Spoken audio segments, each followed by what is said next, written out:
Hello, guten Abend, half a day, and heck yeah. I know, we're back for a part 2 stream today, but that's because we wrapped up all the dev games, which means we're back onto our chat gifted backlog, which means Ace Attorney Investigations collection. And as always, let me take a little gander at the options. Right, text window transparency, wait time, made it as fast as possible because they say it takes about 52 hours to play this whole thing, so I'm like, we'll see if we can do that in less. But obviously, you know, this game is based off an older game and then they remastered it, so I figured we'd go with HD because, you know, why not? Then English, story mode, right? Willingly admit that I'm putting in story mode. Title selection, we have 1 and 2. So 1, and obviously we have 5 episodes. We'll probably get through episode 1. Usually the first episode is like the fastest. Usually. But let's get into it. For playing the game with HD chibi characters. Oh. That might be the only achievement I get. March 14, 1:16 a.m. question marks. My mouse over here. To make sure the defendant is found guilty, what other choice do I have? That's the job of a prosecutor after all. Moving text. Or moving lips.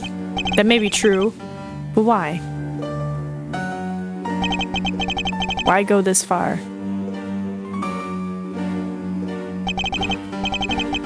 Sorry, maybe I wasn't clear enough, but a guilty verdict is all that matters to me. No matter what the cost.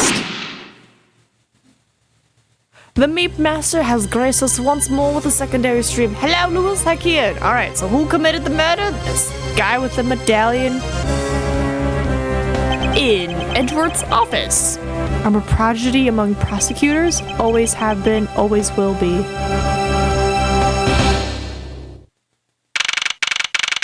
2:05 a.m. Prosecutor's building. 12th floor hallway. Oh, just gonna bam! Look at him go! Look at his little chibi outfit. Perfect. Has been keeping an eye on my office and keeping it clean.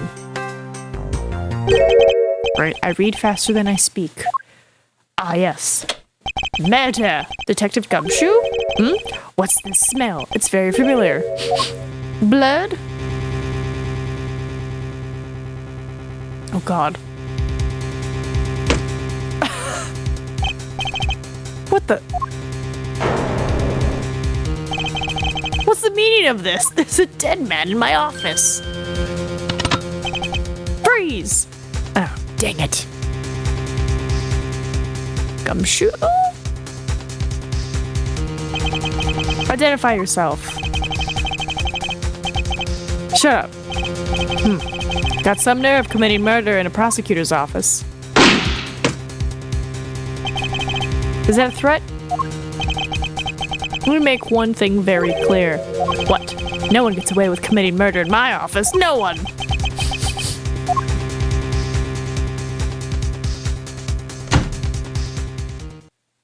Interesting. My name is Miles Edgeworth, and I work as a prosecutor in my local district. Little did I know that upon my return home after a month abroad, I would be thrusted into a multitude of cases and some very frantic and busy days. March 14, 2:56 a.m. High Prosecutor's Offices, Room 1202. Oh, look! It's the statue! No! Ah, what a time. So I'm guessing this is after the last game we played, right? Because he went abroad, you know, he got all this stuff. And, oh, buddy. So to clarify timeline, this game takes place like half a year after the third Phoenix game. Okay, cool. We both had like the same thought. I was like, probably should tell people when this takes place. So this is kind of like, what happened? This is where Gumshoe was. This is where Edgeworth was. Right? Apollo stuff hasn't happened yet. Okay, yeah, so this is the in-between of like, where are they at? What happened to them? God, look at that animation, how smooth it is. I think it's because we're so used to seeing them like, objection, static, so like to actually see fluid motion and not just bum, bum, bum, bum, bum. It's pretty interesting. Pretty cool, pretty cool. So, how are we gonna prove that the best prosecutor killed a dude in another prosecutor's office? It is odd. It is odd. Get out of your hair. Yeah, definitely not a coincidence. Especially because of this. The key to your office? What do you mean, sir? If you think about it carefully and use logic, it should become clear to you. By finding the connection between two pieces of information and connecting them, new information is born. That is the end result of using logic. So how do you use it? First, I recall the information we've gathered with Q. Then I connect them together with T. Not yet, anyway. Now, to use Q and recall the facts. I have an objection. Let's see. Crime scene, my office. Has a lock built into it. Office key. Connect. For security reasons, all prosecutors' doors are outfitted with locks. What happens if I hit E real quick? Oh! The victim in this case, why was he killed in my office? In charge of the initial investigation. Alright, put it back to story mode. These two games basically tie together the Edgeworth as defense attorney arc in Phoenix 3's final case, and Edgeworth is chief prosecutor arc of second Apollo game. Right. And from what I saw, I could take like a little gander on the Steam store page to like familiarize myself, but like we see Edgeworth like on his first case, right? Like when he was a rookie kind of vibe.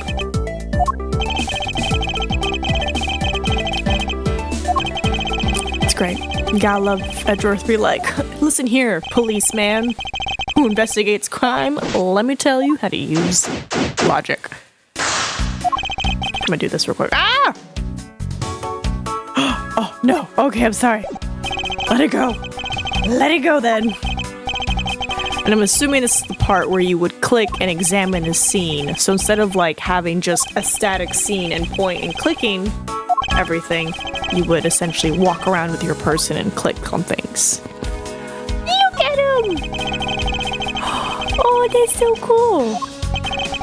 I mean, bless Gumshoe, but he probably needs it. You know, Gumshoe does what he does best. Did you shoot him in the stomach? Somewhere else. Why would you shoot him in the stomach? Well, I guess kills him slowly. All I will say, there is oodles of flashbacks in these two games. Ooh. Okay. Well, we're back on this track, so obviously we'll do the first game, and then the other two games that were gifted in between, and then the second game. I think it's Pathway and something else. Right, there's like 2 or 3 games, because those 2 or 3 games were gonna take about a month, so I was like, cool. Ace Attorney 1 month, then the second Ace Attorney game another month. And now we're in this. Right, yeah, so Pathless, then Kena, and then after those 2 are done, then we're gonna finish the next Ace Attorney games, which is this one, part 2. Or Miles Edgeworth 2. And then it's on to the rest of them.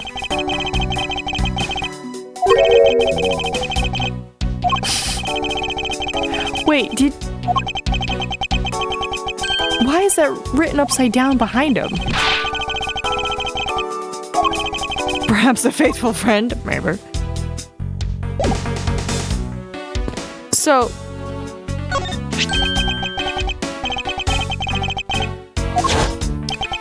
hold on. I see where the bloodstains are on the bookshelf, and I see there's no books there. I'm gonna... Now! I want to talk, dang it.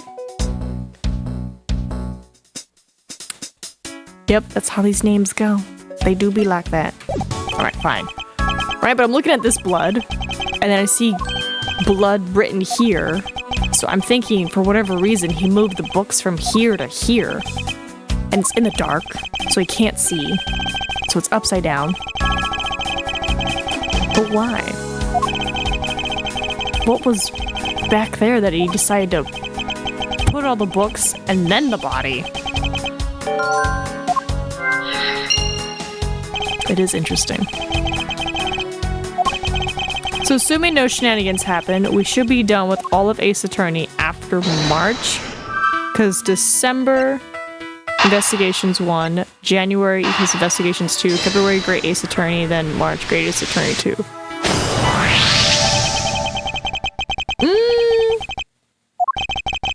Yes and no.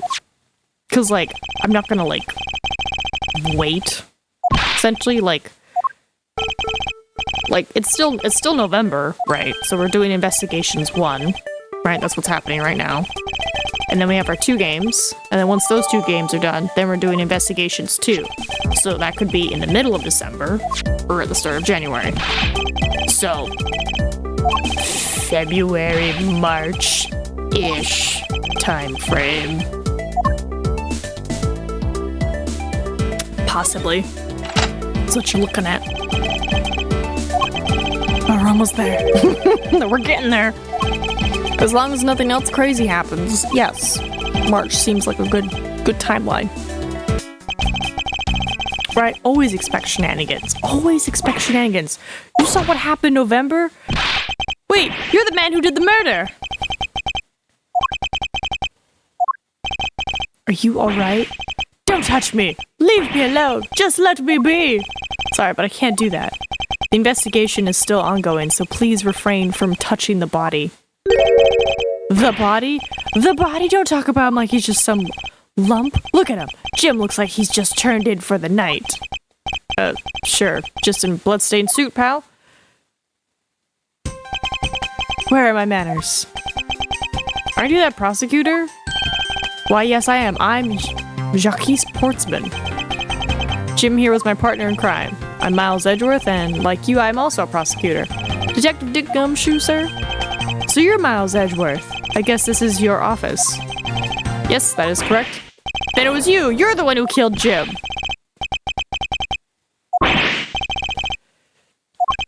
Alright, shenanigans happen all the time. We saw what happened with November. Unplanned shenanigans, and it was just ding ding da ding ding. Ding ding ding ding ding ding. So, who knows? I don't plan the shenanigans. The shenanigans just happen. But we see. We see. Wait, that means... I'm not sure what that means, Gumshoe. So it was you! You're the one! Oh my goodness. Sportsman, correct? If you're a real prosecutor, you should know to stay collected. The investigation has only just begun. Isn't it too early to be drawing conclusions? If you were an Ace Attorney character, your name would be Shenanigans. Could be. Could be. I probably would be. I'd be, you know, Shenanigans. Shenanigans. Shenanigans. Make it really clever. Really hidden. Oh, that would be fun to think up with Ace Attorney names, because they're all puns.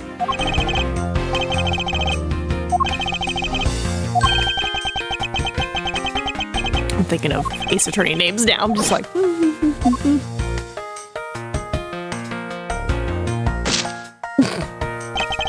I want you to capture this scene on film for me. My final farewell to my partner, Jim. So why did he kill his partner?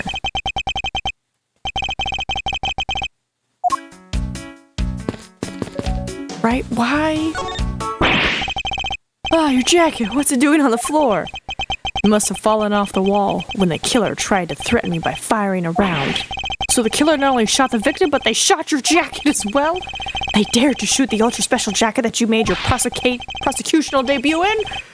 Blah, blah, blah, blah. That is kind of cool that he did keep it, though. Same neck ruffle and everything. Oh? Did I say contradiction? He must be rubbing off on me. I'm starting to sound like him. But I have my own methods, and I will conduct this investigation my way.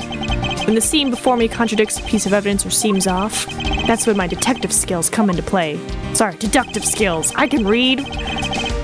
First, I have to find the contradiction. This is it. This bullet hole is where the contradiction lies. When I spot something that's off, I should point my cursor at it and press T with conviction.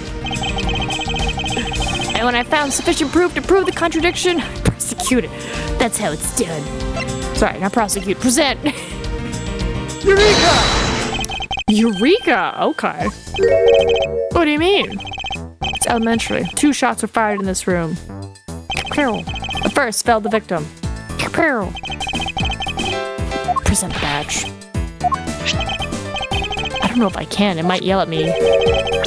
Yep, it's gonna yell at me. No! Which means that one of these 2 bullets was fired from a different gun.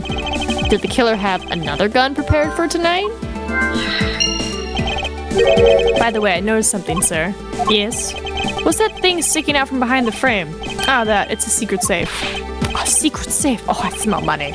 I'll spare us the trouble and just say it. Nothing like what you're imagining is inside. Now, if you could kindly move this frame out of the way. Roger that. Classic Ace Attorney. There's so much unique dialogue specifically tied to presenting your badge. We'll have to wait, because apparently if I get out of story mode, we gotta restart over. I'm just like, I'm just gonna wait. Wait, how long do we wait?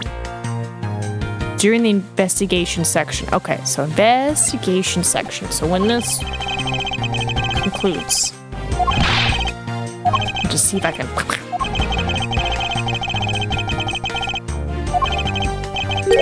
When a trial's in session, it looks like somebody tried to get in. Look at all that.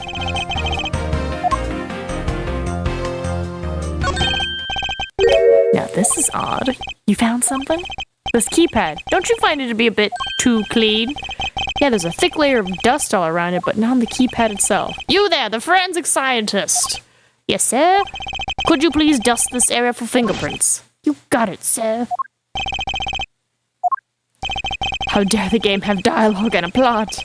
So now we have learned if we want to actually play the investigation section, we should exit story mode before the investigation actually starts. Yes.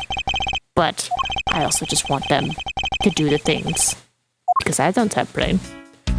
Because he's like, where's the contradiction? And I'm like, there's no contradiction. Unless he means like the painting fell over, but his was more of like, there's a bullet hole that's different. And I was like, eh. I do like the little piece thing matching up. That is pretty cool. It's a cool mechanic. Making the culprit's motive for breaking and entering theft. Okay. I wonder if knowing that the motive behind this break-in was theft changes what the other pieces of information can tell me about this crime. Right. Signs of struggle.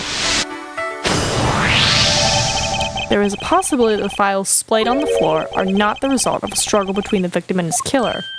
Oh, you mean like it could be from when the killer tried to find something? Precisely, we need to find out if any of the files have been stolen. Yes, sir, I'm gonna shelve files like you've never seen before. Why do all the good ones always die young? Surely you must ponder that every once in a while, Mr. Edgeworth. No matter how much we relent, the dead will not come back. All we can do is search for the truth. It's also just another cool thing with the Ace Attorney for them to like, they instantly show you who the killer is, but sometimes the killer is a lie. Like, when I had to defend Edgeworth in that murder case and he was like, I did it, I'm guilty. And I'm like, no, you didn't. You didn't shoot him. But this guy, I'm pretty sure, oh my god, that is so not alphabetized. But now there's books here. There wasn't books before.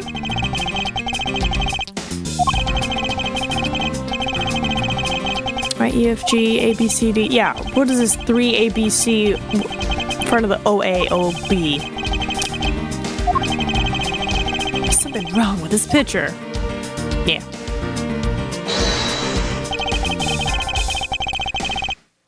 Oh, wow. That is much higher. Eureka! Bullet hole. What do you mean? You don't see? Quite simply, the bullet hole itself is too low. See, I wouldn't have thought to connect it to the body. And that is why I like story mode. Because I have the logic, but I jumped the wrong way. Because I'm like, yeah, that stuff on the bottom shelf, that doesn't go there. That bullet hole is way too low, and it doesn't match the lettering. B should be up there with the other B's. Well, it's really what? 1, 1, 2, 2? Yeah.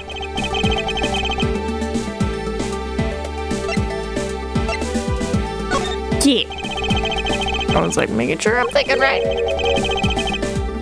I don't know, it's just weird because it's like I got the answer, I got the same conclusion, but my path is different. Bum, bum.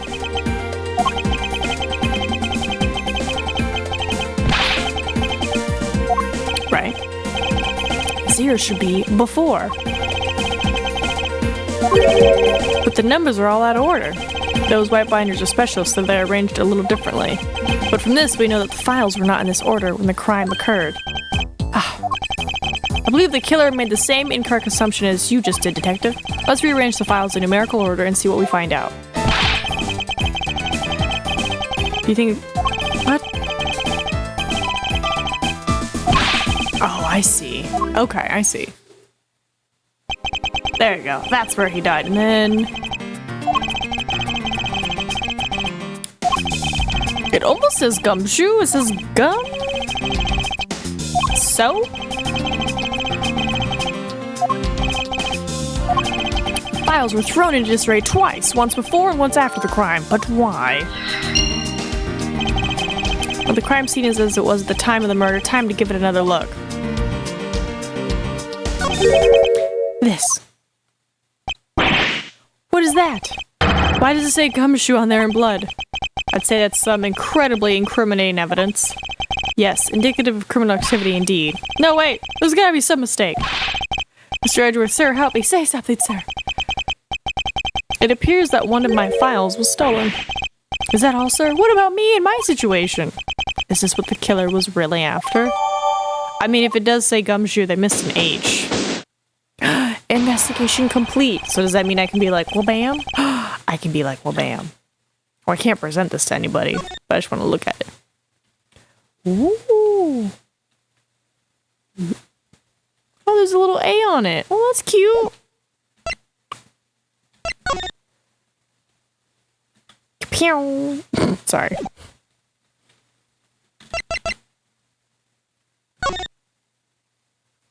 Okay, okay, okay. Off you go. Off you go, game. I'm telling you, it wasn't me. You can't be terribly pleased to hear that your beloved partner is the guilty party. If you're going to accuse Detective Gumshoe of being the culprit, I sincerely hope you have some proof to back it up. Jim's words, they're more than enough, wouldn't you say? If that's how you want to play it, then at least allow me to understand your reasoning. You got it. I don't like this one bit. There's something strange about this man's attitude. And there must be some sort of flaw to his logic waiting for me to dig out. Mr. Edgeworth, what are you gonna do? What I always do in court, I'm going to cross-examine him. One way or another, I'll expose the flaw in his logic with this technique. Oh, how do you do that? Can you explain it to me, sir? Might as well. Alright, first, I listen to the witness testimony. If I find a flaw in the testimony, something that contradicts the evidence, I open my organizer with E and present the piece of paper. To present something, I simply press T, but that's old news. How mad will they get if I present the badge? But it's not like there's gonna be a flaw in their testimony every time, right? Correct. And at those times, I need to press the witness with Q. Sometimes by pressing, I can draw new information and new or modified testimony. I think I get it, sir. I'll be sure to try this technique out during investigations, too. Very well. I'll even show you how it's done. Now watch carefully. Just just gonna do one presentation, then I'll put it back to the story. Detective Gumshoe, you stole Jim's gun from him and shot him dead. That's what you're starting with? That's what he's starting with. Okay, sure. Furthermore, you messed up the files to make it look like you had committed theft instead. That's when you moved Jim's body that was sitting in front of the bookshelf. But thanks to that, you didn't notice the bloody letters his body was hiding. And it will be by his final words that you will be brought to justice. That's it? That's all you got? You intend to argue that the victim's dying message points to his killer? I can hear Jim's voice, and he's calling for his killer's arrest. Are you sure you're not mishearing his words, Mr. Portsman? There's no way Detective Gumshoe is the culprit here. I will find the flaw in this man's logic and expose it with credible evidence. Mr. Portman's logic. Rebuttal. Rebuttal. I'm going to present you with this because I can. It would behoove you to take a good look at this. I see it, but I fail to see how it has anything to do with me. Said so. I know. You're supposed to do it not during this, but during other times. You're at the top of your game today, are you, Mr. Genius Prosecutor? I can't allow him to set the pace here. I must remain calm. Only by doing so can I find the fatal flaw in his reasoning. He knows his gun. I'm assuming you would do some pressing. I mean, he was here while we had this whole discussion, so I can't be like, how did you know? That's what happened.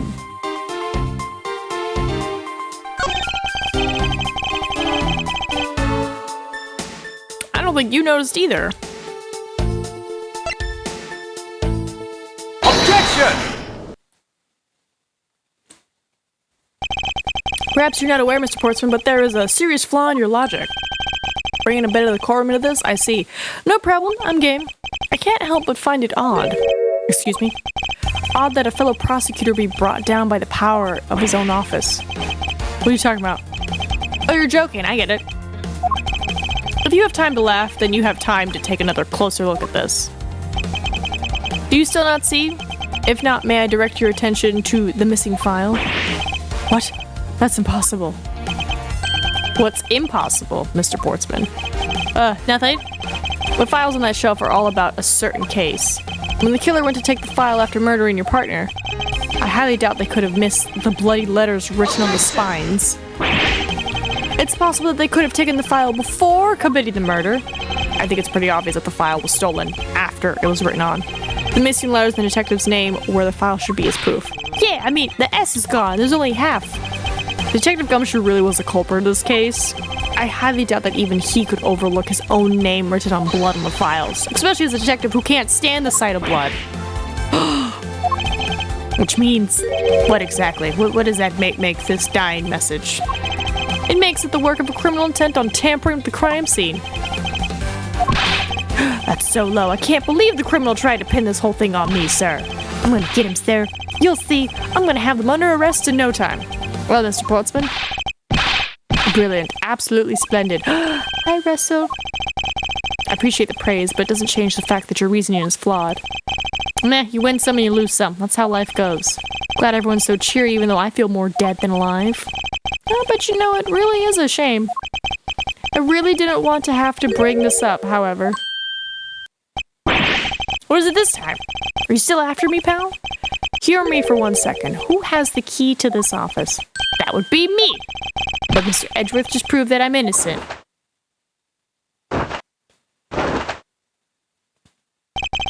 That's absolutely right, and I acknowledge your innocence. Then why do I sense that you still have something to say?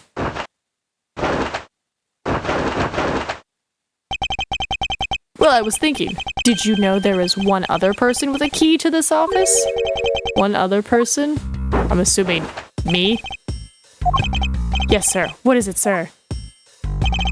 Would you kindly fetch and escort that lovely young lady here for me?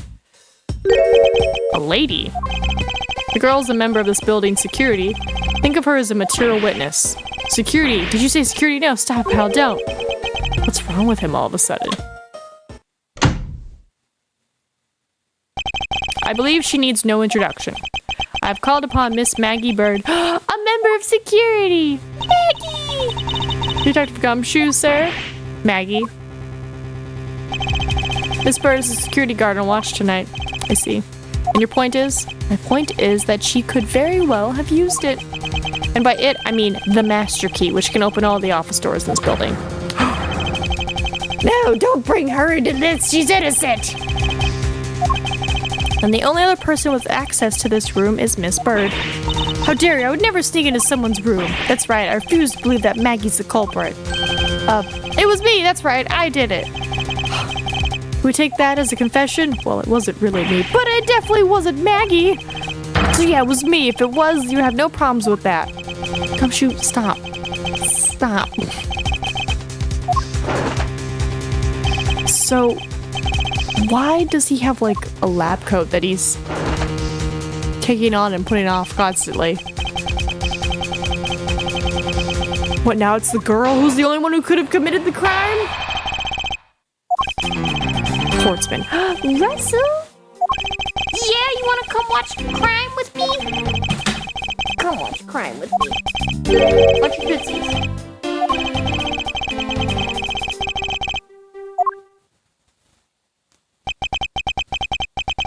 Use the master key. Russell, it's hard to read from back here, but I'll do my best.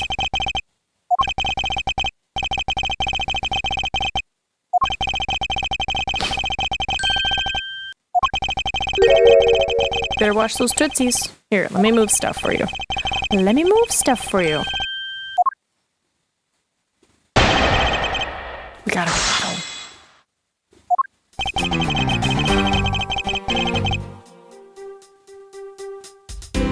Hold it!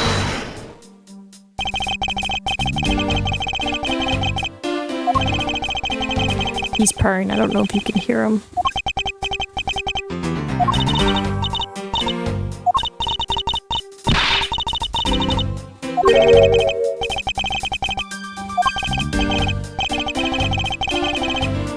Something unrelated. Excuse me, that's not unrelated at all.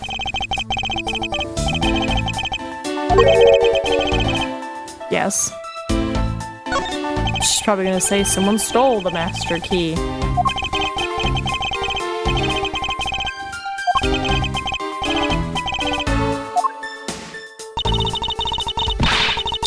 Twas missing.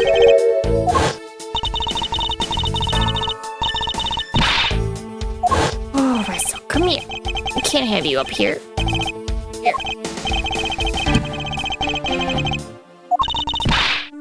Objection!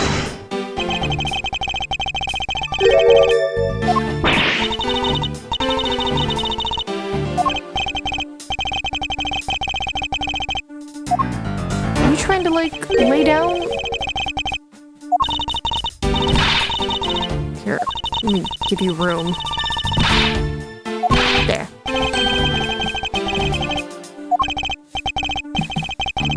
If you wanna snooze, you can.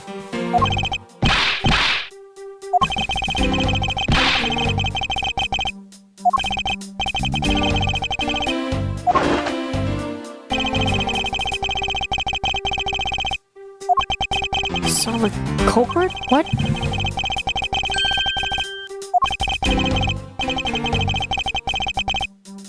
Thanks, Mr. Meep. It's a little hard to read past the fluff.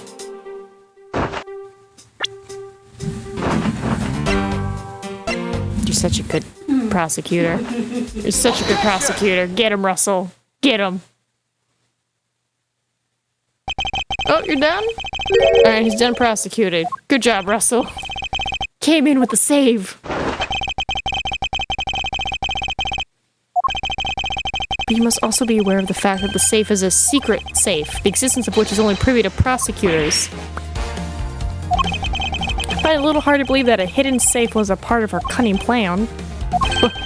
But she could have found it by accident while she was turning everything else upside down. I highly doubt that. I'd say the culprit knew exactly what they were looking for. After all, only the bookshelf and the safe were targeted. Yeah, even I didn't know about that safe, pal. And that means there's no way Maggie could have known about it either. Then, you are proposing that the killer is a prosecutor? Interesting conclusion. That's definitely looking more and more probable. What's wrong, prosecutor? Do you have a different suspect in mind now? Curses, why? What made you... It's with an angry face all of a sudden. It's all my fault. What do you mean? It's Jim. He knew about the existence of the secret safes. What'd you just say? We were partners, like inseparable conjoined twins. That's why I told him. I filled him in on the secret safes. Then that means, yeah, I know. I only just told him too. Obviously it was wrong of me to tell him. I still can't quite believe it. But the thief who broke into your room was probably Jim. Now he's claiming that the victim was the thief? And you were simply trying to stop him, weren't you? Miss Maggie Bird. Excuse me? I mean, you are a security guard, right? That's your job. But killing is going a bit too far, even in your risky profession. What the? You're still accusing Maggie of the murder? Yes and no. I mean, she had stumbled upon Jim, who had probably drawn his gun. I get it. It was self-defense, wasn't it? No, I couldn't. I could never do something like that. Not even as a security guard. Plus, even if he was a thief, he wouldn't have a key to this office. Which is precisely why he had to steal it, wouldn't you say? It was Jim who stole the master key. Pretty impossible for a supposedly stolen key to be here with us, unless you retrieved it from Jim after you killed him. Mr. Portmans, are you honestly accusing your own partner of being a thief? I don't want to admit it, but it's the only way for everything else to make sense. Has he no honor? Now I think about it, we're done here. The investigation waits for no man. Would you people be so kind as to see yourselves out? You can't kick us out. This is Mr. Edgeworth's office. Ah, but I'm the one who's been assigned to this case. You are all suspects to varying degrees and therefore ineligible to run the show. Listen, pal. How many times do I have to say this? Maggie can't be the culprit. Chicken of gumshoe, calm yourself. But we've no choice but to accommodate his request. For now.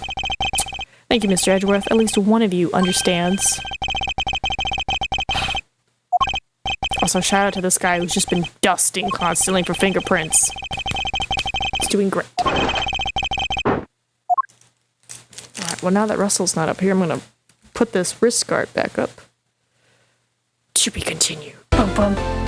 Yes, please save my progress. Whizzaw!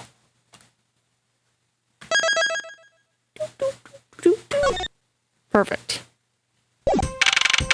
March 14, 418. Are you coming back? Yes, Russell. Yes, my child. Here, because I already know you're going to come up here.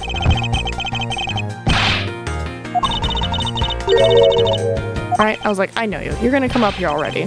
So I might as well beat you to the punch and put you up here. Because then maybe you're going to take a little nap on my desk. It's been very cuddly lately. Wait, we were watching, what was it, Doctor? Yeah, we were watching Dr. Sleep last night. I know. And he decided to lay on Mr. Meep, and then as I tried to get up, he stretched across and, like, put his paw, and he was like, no. And I was like, oh, I guess we're both stuck here.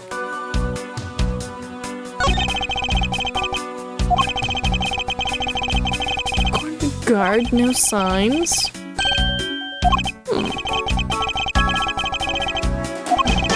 Apparently the doorknob's clean.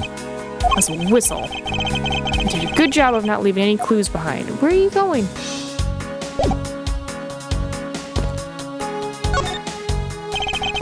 Just wondering if I may speak with you for a bit concerning this case. I've always been a big fan of the courtroom, but this is like a dream where I'm being cross-examined by the Miles Edgeworth. Can't let this chance pass me by. I must remember.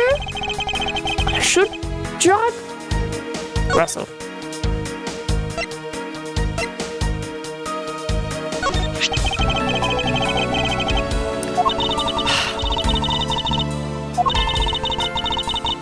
Around 2:30?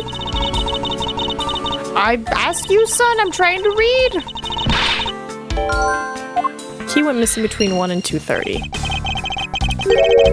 Stored in such a place.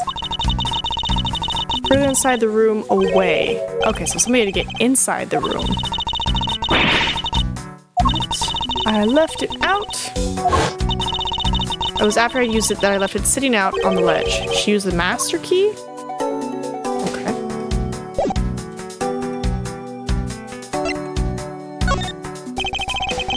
They really stepped up the motif with the whole bird thing by giving her a bunch of bird feathers.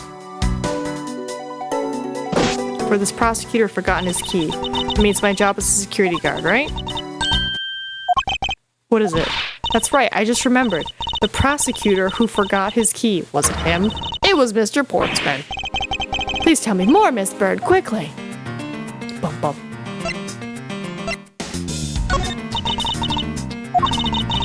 I'm sorry, Russell. So he came down security, and that's when you loaned the master key to him? No way, it's against regulations to loan the master key out to anyone. I walked with Mr. Portsman to his office and opened the door for him personally.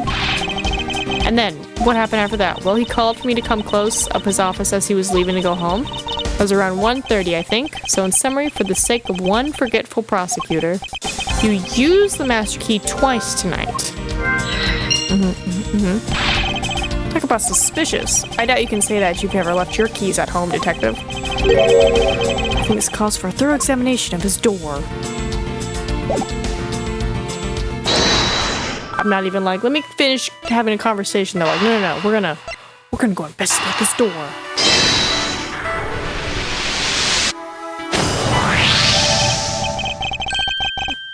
Right?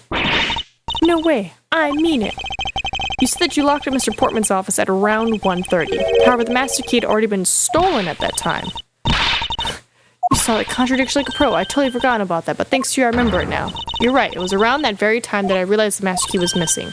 I couldn't just admit to losing the master key, could I? So I pretended to lock up his room. You pretended? Yeah, I used my house key and made it look like I was locking up. So in actuality, you never did relock the door. Well, I thought maybe I could go lock it after I found the key. Come to think of it, I guess the door still hasn't been locked properly. So we're just gonna go open it now? Pain! Pain's here! That's great. Yeah, just try it out. Door's locked tight. Bet the old credit card trick wouldn't work here, huh, Mr. Edgeworth? This is the office of a high prosecutor, Detective. These doors would be pretty ineffective if the average cat burglar could get through them. So I guess only a great cat burglar could get in. You hear that, Russell? Only a great cat burglar could get in. So the fact that his door is locked is suspicious because Maggie didn't actually lock it. She's like, I pretended to lock it. And our son is back. I'm right here. You have all this room. Yeah, you gonna sit? All right, sit away, sir.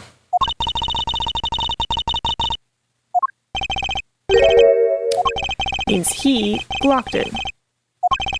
Whether the door Miss Bird opened wasn't this one at all, but a completely different one. She opened a different door, but how can you prove that? There's an easy way to find out.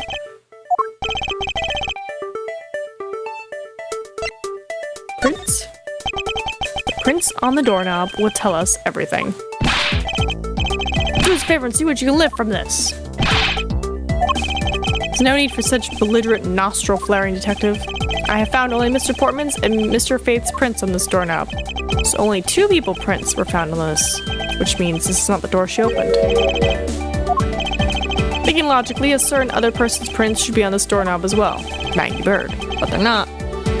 So what, did he switch the numbers? Maybe he switched the numbers for the doors and he's like, this is my office. Who unlocked this door absent? You mean, yes, the door that Miss Bird opened could not have been this one, but a different one.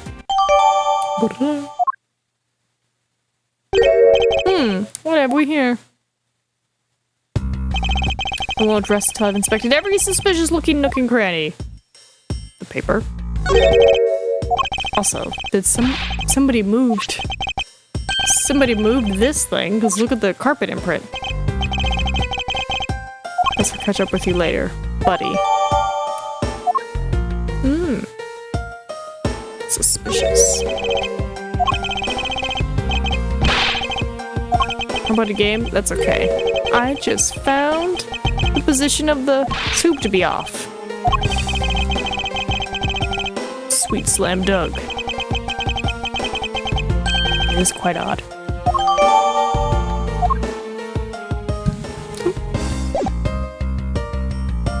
Looks like he's gonna hop back into his little box. Is that my binder? My files?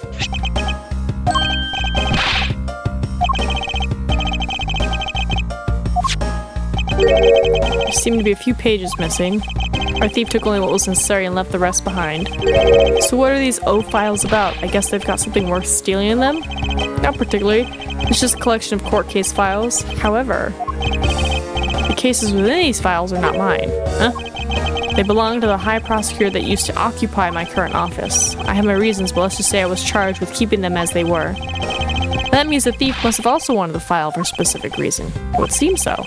Only the pages related to the case from 10 years ago are missing. I wonder why anybody would care about such an old case. Good question. Got your health back.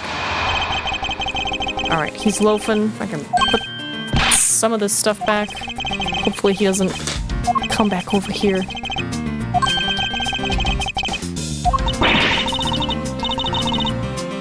It's just that good.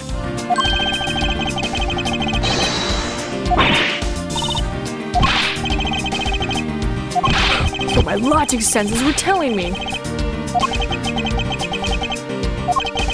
What time is it? 5:30?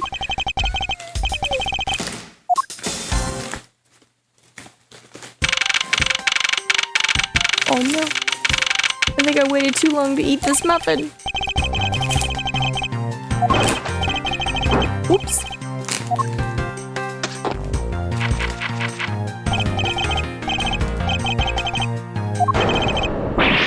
Ah! Gumshoe, you okay? You just like took a whole binder to the face.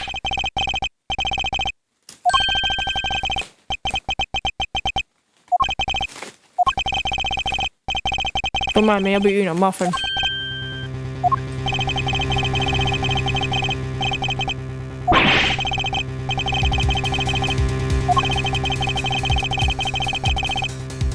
Bum bum.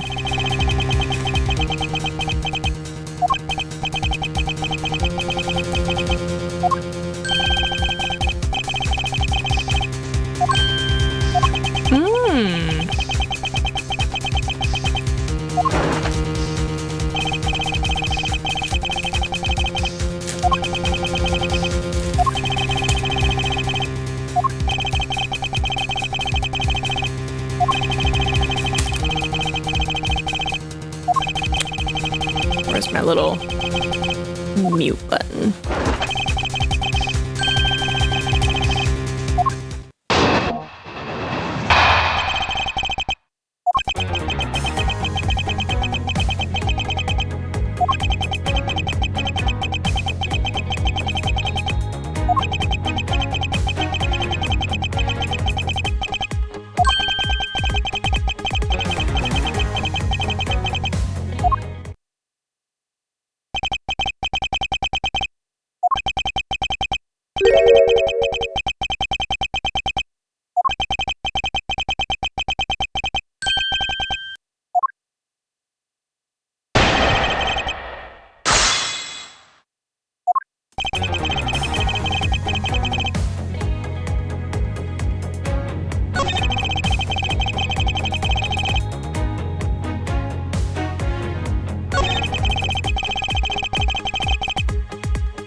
Take that!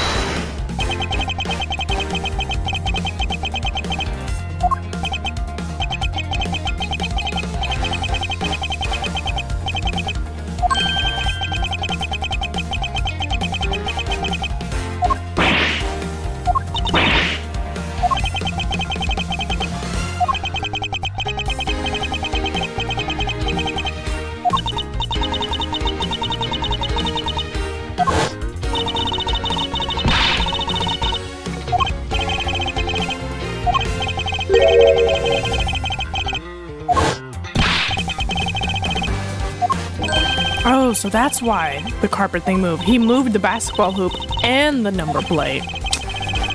Got him. Got him. He's done.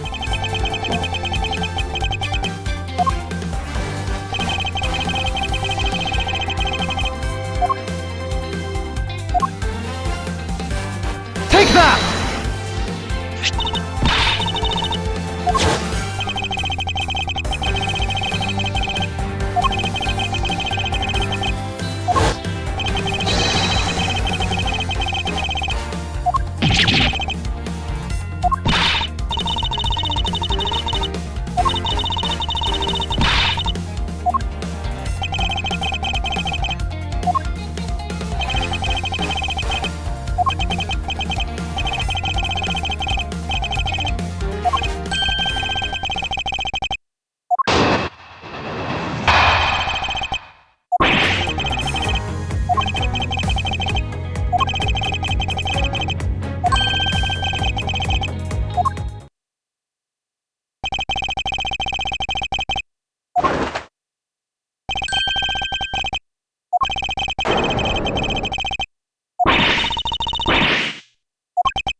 If you were in your office the entire time, and presumably your office is right next to mine, Objection! you didn't hear anything?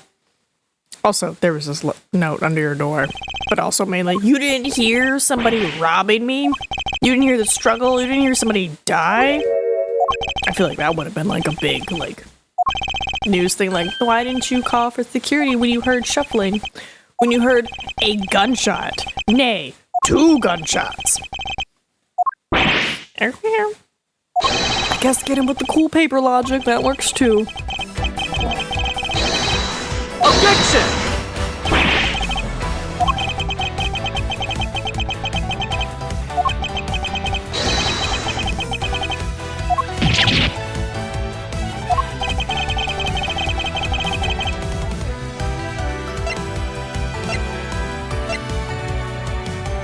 Take that!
Hold it!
Delicious muffin.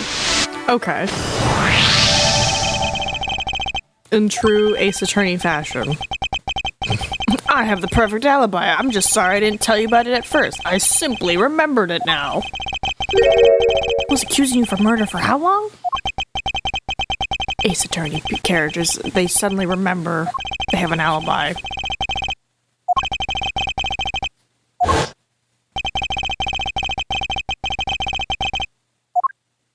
Objection! Okay.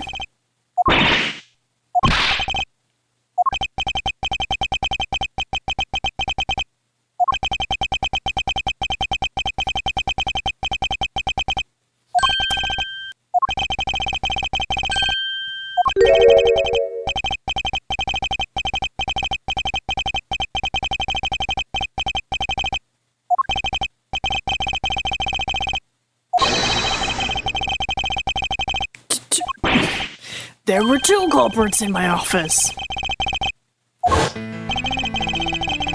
Right, Mr. Portsmouth tricked Miss Bernigate entering my office. Now you're just leading the argument. You still don't have any actual proof, you know. Just listen, if you could please go along with my hypothetical scenario for now, Mr. Portsmouth. In the end, if you really are innocent, you should have nothing to worry about. Wait, is it gonna be the thief shot Jim and then Portsmouth shot the thief? Something, maybe? Who should walk in but his own partner, Mr. Faith? Why did Faith come into your room? He probably had business with Mr. Portsmouth, which is why he was in the area. If that's when he noticed sounds coming from my office, would be my guess. Or maybe because the basket was there and he was like, oh, that's weird. Correct. As a detective, that was the right thing to do. But when he came in, he found his own partner standing there. Because it was Mr. Portsmouth, Mr. Faith probably let his guard down. Mr. Portsmouth was not so merciful as to let him leave alive.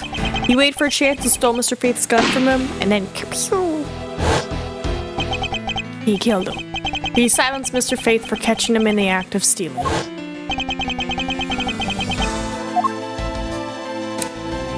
And then this was the moment in which the first shot was fired, the one that landed in my files. Following that, Mr. Portsmouth wiped the gun down and left it behind as he made his exit. He could afford to do that because he had also left the fake dying message behind. You're such a complicated troublemaker, you know that? Well, if things were as simple as that, then all would be solved. However, there was yet another visitor to my room, and this is where it gets complicated. There was another visitor? Yes, and this other person's objective was also to steal something from me. Now then, even after Mr. Portsmouth left the door to my office unlocked, however, this new visitor had no way of knowing that, and so they stole the master key from the security guard's room. and then entered my room and searched through my shelves. This was the second time they were disturbed, and it seems the thief found their prize. The stolen O file. Correct. Only just as the thief was about to leave with the file, I appeared. The thief then threatened me with their own gun and made their escape. The second bullet was fired during that brief encounter. And they didn't notice the body? It's all because two different people were doing those things at two different times. Precisely. So now, do you see, Mr. Portsman? The person I met was just a thief and was not, in fact, Mr. Faith's killer. Your alibi for the time frame in which I ran into the other person is now irrelevant, because we now know that the murder took place during the first culprit's visit. More tease. What's so funny, pal? Absolutely splendid. Your scenario explains everything. Of course it does. It's Mr. Edgeworth, after all. But you know, it still doesn't change the fact that it's all circumstantial. Supposing if, and that's a big if, your theory is right, it would indeed render my alibi, which was withstood scrutiny, mind you, bleh. But there is still one defining point of your argument for which you have no evidence. Your that I was the first visitor. Mr. Edgeworth, you can't let him get away with that, sir. But he has a point. I have absolutely no proof at this point. Don't say that. I don't believe this. Don't worry, Maggie. I'll do something if I must.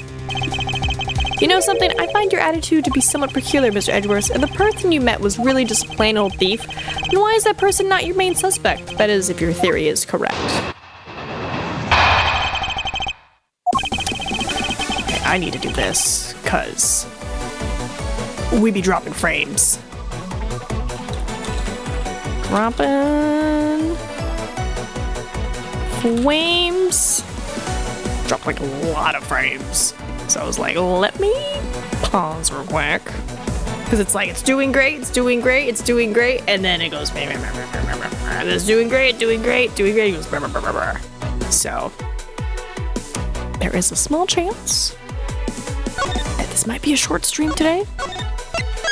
Because my internet's being funky, and it could be because there's a winter storm coming. But we're gonna keep doing our best. But I'm thinking of maybe hitting the record button, but I'm like, no, I'm gonna keep an eye on it. Because let's see, what drop frames are at 76,000 drop frames, 9.2% essentially. Let me check out the options real quick. Right, there's no like crazy graphics for this. It's very basic images. Yeah, it's like super chill images. There's nothing crazy. Alright, I'm gonna keep an eye on it. Go back to the store a bit. As I've already said, I was training in my room. And when Jim came to deliver some evidence to me, I was down at Criminal Affairs. So I can't be expected to know what happened around here after I left. See? And then it goes to 4,000. 6,000. 6,000. And then it's dropping frames again. 10,000, 9,000. Better just do that real quick. Right, now you're dropping frames again. But there's nothing crazy happening.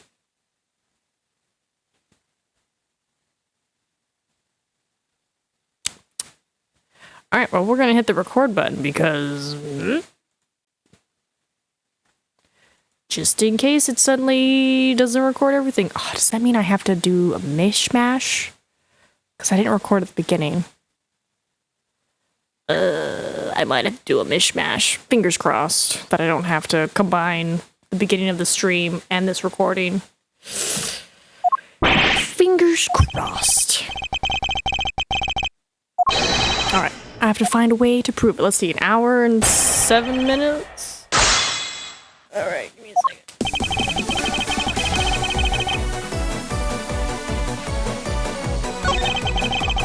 That's pretty much when I hit the record button, so if I need to, I know how much of the stream to like.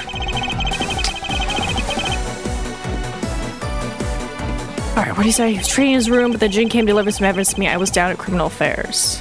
How did you know he came to deliver evidence? I thought you didn't read the note. Mr. Faith. That's because he said he was tired and was going to take a quick nap. You know, those sofas in the hallway, he likes to sleep on them. It's one of his habits. And what are the evidence he brought? They were things related to yesterday's case, just 2 items. A gun and a pendant. Interesting. This piece of the testimony seems too crucial to let slip through. Yeah, it said 3 items. He brought me 2 items. Nah, he brought you 3.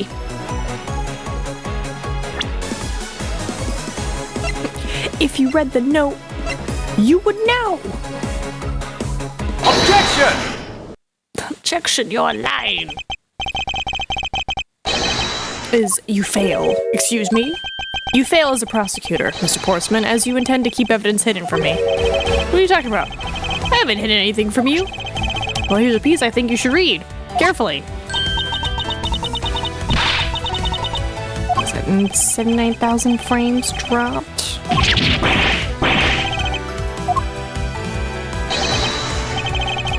I know what's happening here is definitely like delayed on my stream by like a couple minutes. Yeah, thank you. Don't worry, I have this lovely bar that I can see.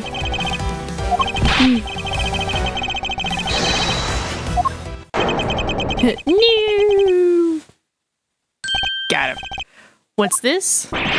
He had this on him. Oh! Despite what you said, it would appear that you do have something to hide. But why would he hide something like that? There's only one reason why anyone would hide evidence of this caliber. Because it would unequivocally prove to that person himself as the real killer. Let's examine this videotape in a little more detail. For the section of the tape that will drive the last nail into his coffin. Oh. It's blood. Ah, that's blood, isn't it? Yes, and I believe this is what the good prosecutor was trying to hide from us. This blood is still fresh. You mean this might be Detective Faith's blood? No. You've got it all wrong. No amount of denial can save you. We have but to run a blood test to find the truth. You told us that you'd received evidence from the victim earlier. Now you would tell us when and how did the victim's blood find its way into this video. Yeah, it's totally suspicious. Was it the moment of his death? Did Detective Faith have this videotape on his personage when you killed him? You know very well there's no way to prove that. Not even if we were to examine this tape for fingerprints. Oh, got him. If I had to take a guess, I'd say that the only ones on here would belong to the murderous you and Mr. Faith. No, impossible. Oh, God.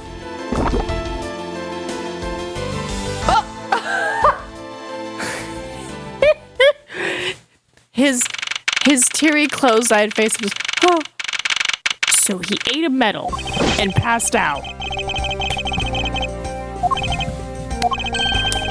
Got it. And it was definitely Mr. Faith's blood on there. And as a bonus, they were also able to lift a few of Mr. Faith's fingerprints as well. Thanks so much, Mr. Edgeworth. I still can't believe I got to see your cool deduction skills outside the courtroom. I'm impressed beyond words. It was nothing. I'm just sorry you got caught up in a murder in my office. Oh, please accept my apologies. It was nothing really compared to what I've been through. I mean, I consider myself lucky that it was only a burglary and a murder this time. Maggie, you can't be like, oh, it's only a murder. Something tells me we should have hired a different person for security detail. You know something?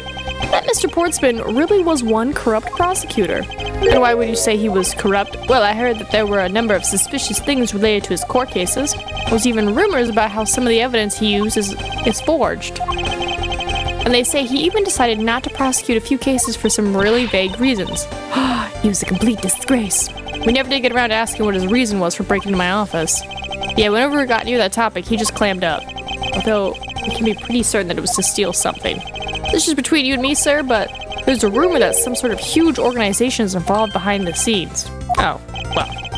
With Mr. Portsman not willing to divulge anything, it certainly leads to credence to that rumor. It would seem that we haven't heard the last of this. That Mr. Portsman isn't the bad guy? I didn't say that, but rather that there are still many more mysteries for us to solve. For example, we still haven't figured out the significance to this piece of evidence. My badge. No, I'm kidding. Take that! The person who stole this file. The other villain of the night. Yeah, I wonder who it was. And what happened to the stolen pages? I wonder, who in the world was it that held me up at gunpoint? Mr. Edgeworth, yes. I came across this while I was processing your office earlier. This card. What is it? Is that a bird or something on there? It's not just any bird. It is the mark of the raven, a three-legged raven. Even you should know what this is, detective. Oh, it's about that thing, isn't it? That great thief everyone's talking about. Yes, it is the mark of the great thief Yagawata? Of a legendary bird, the Yata Garasu is noble to the end, a modern Robin Hood. Oh! So why would you break into my office and steal a 10-year-old case note? Okay. Always with perfection. Once a target is chosen, no dramatic calling card or announcement is sent forth. Instead, the chosen corporation is infiltrated without even the target noticing. Some days later, the evidence that was found was sent out to the mass media, along with a single card. Although it's been a while since the Yata Garasu's last appearance. Look, something's written on the back. What? Let me see. It's the location of where the thief put the stolen files. So the person who stole the contents of the file was the Yata Garasu. Yata Garasu organization. Quite a few keywords are popping up in this mystery. Bum, bum. Murder in my office? Scandalous. The return of the great thief, Yata Garasu? Dubious. Looking back, I can't say I didn't see these events coming. For they were heralded by the incidences that began to occur 2 days ago. What happened 2 days ago? The end. Oh, wow. Wow, episode 1 took us about an hour and 14. Sure. I mean, that is accurate. Normally the first episode is pretty short. So it's like, oh, it's the game. All right, there you go. Boom. Next episode. Oh, what's her name? Oh. Gumshoe? And then a key. So I'm assuming new person. Francesca. I'm betting it's her. Turnabout Airlines. Did she commit a murder? The murder that occurred in my office. The return of the great thief, Yata Garasu. Thinking back, everything began on that fateful day 2 days ago. It can seem like it was so far, but it was just 2 days. 2 days earlier. Bruh. Okay, it's just wide.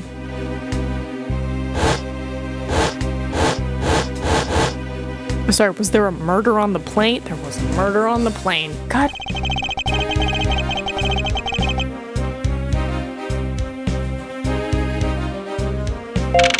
I feel like you just need some therapy at this point. Like, you're coming home, murder. You get to your office, murder. What? You go home, murder? All passengers. Who? Here lies Hugo Hughes. What kind of airplane is this?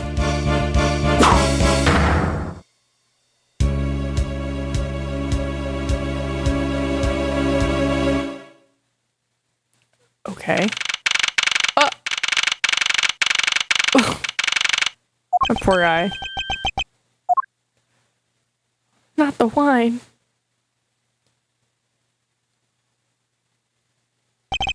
Why do I feel like I just woke up from a horrible nightmare? 6:13. Guess I was out cold for about 10 minutes. Slight turbulence indeed.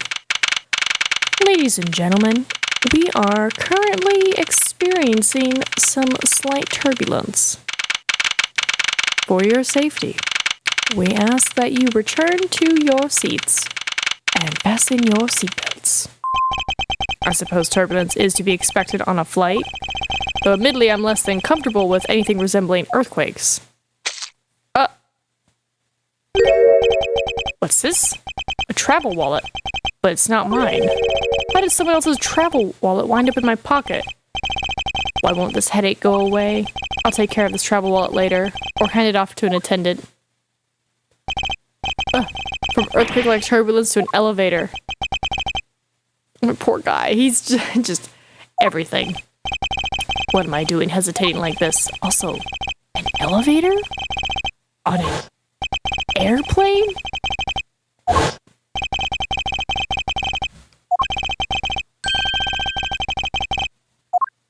Did you just take the stairs? Oh. Murder. What in the world happened? Is there something wrong? I must ask that you please return to your seat. See? He's dead! Please calm down. We mustn't jump to conclusions without all the facts.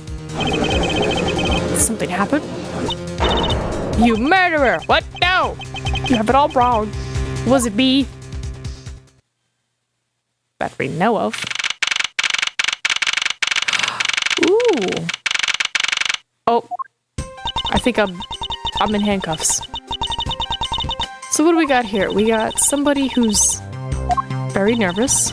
Right, he's got all the safety precautions. Somebody who loves alcohol. I'm assuming this is where our dead guy is from.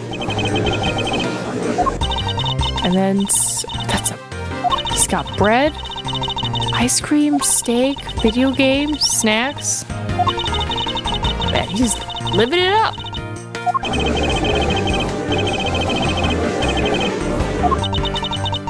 There is no need to feel threatened. We have already apprehended the culprit. Well, I ask that everyone please remain calm. What the heck is he talking about? Why should we remain calm? My name is Miles Edgeworth. I'm a prosecutor, and I assure you I'm not the killer. Being a prosecutor doesn't make you capable of murder, buddy. Now you listen here. I'm not the killer. I simply found the body. So you say. However, I'm sure that you are the perpetrator of this crime. I swear on my honor as a professional flight attendant. Oh, is that right? I know what I saw. And there's even very strong incriminating evidence to back me up. What kind of incriminating evidence is she talking about? You already alerted the proper authorities at our destination. Until we land, you will remain in our custody by the powers vested in our captain. I'm very sorry, but please understand the situation. Your situation? I'm more concerned with mine and the direction it's going in. I'm about to just sit idly by while I get accused of murder. Again? It's like the second, third? Well, technically this is the third time. But technically for him this is the second time. Maybe. We've been accused so much. To give a proper defense? Can the professional flight attendant inside of you really call this action righteous? You have a point? Very well. I'll listen to what you have to say. But be wary of what you reveal. I'm afraid you'll only look even more suspicious if your explanation fails to satisfy. I also do not have the time to deal with you all day, so please make it quick. Of course. As you wish. Good. Very well then. Let's get started. I know for a fact that I didn't kill the man in the elevator. What I don't know is what sort of evidence she has up her sleeve. But I'm certain it doesn't fit with how the crime really occurred. Maybe. Maybe.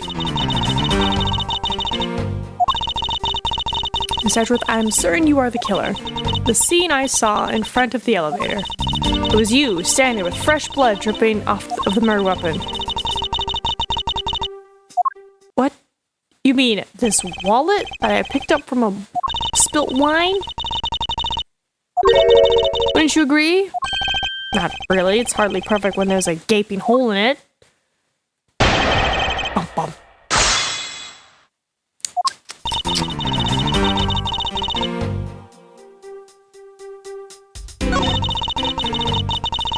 Certain you are the killer.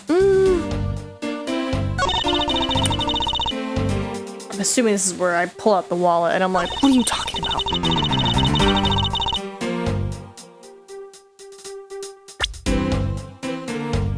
Alright, I'm like, Objection!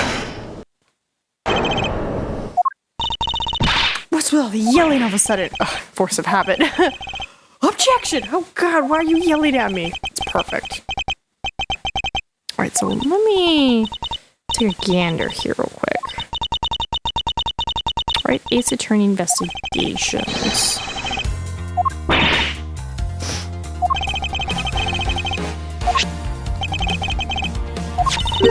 Do you know what this is? I want just the one game. Okay, so they say it takes about 21 hours, right? So probably honestly, if I'm lucky, I might be able to finish, episode 2. But then it's like probably 3, 4, and 5 are gonna be the ones that are broken up. So if they take 21 hours, right, I'm doing some like quick math.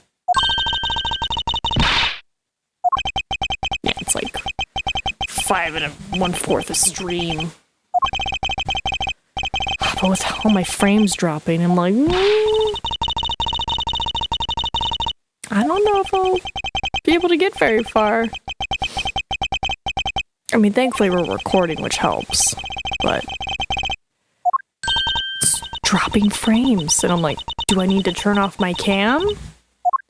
Maybe. I might need to turn off my cam. That might help. Because then it's less things it has to worry about sending. We'll give it a shot. See if that helps. I'm gonna turn these off. Right? Less things to process.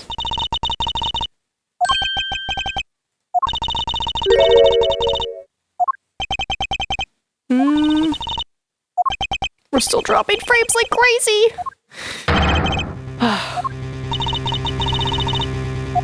Hicks Ackby. No, Ackby Hicks. That's his name. Virginia. It seems to help a little bit, because it drops to like 6,000 kilobytes a second, and then it scoots back up to 10,000, so now it's at 20,000. And now back to 14. Now back to 11. And then it's healthy at 11 again. I don't know what's going on with my little Ace Attorney. Take a gander here. Internet should be fine.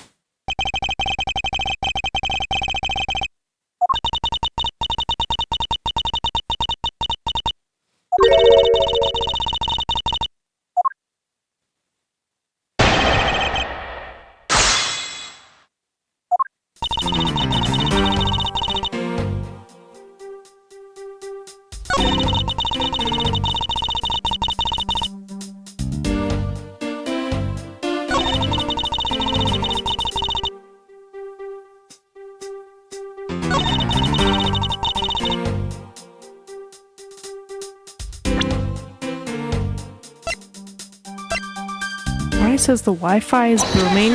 No outages found.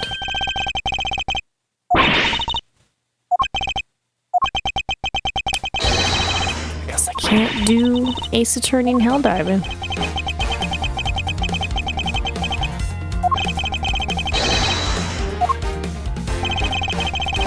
Right, we don't even like have that many things connected, so I'm like, it's probably just due to the crazy snowstorm that's happening. Well, we hit record, so if the stream does totally kabonk, we're good. We're good. We got it.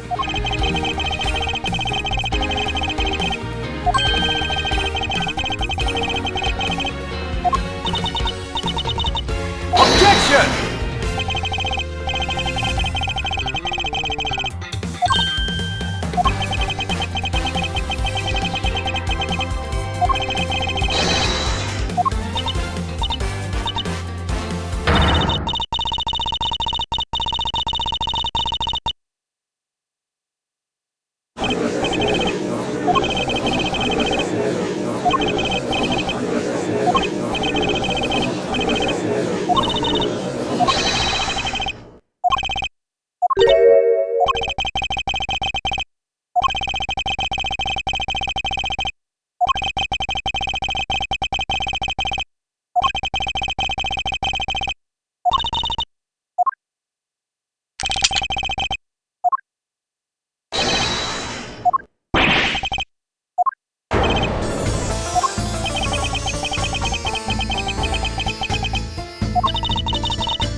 Well, sorry. Didn't realize I muted myself for that long, but I'm loving the characters, especially the new ones that we're getting.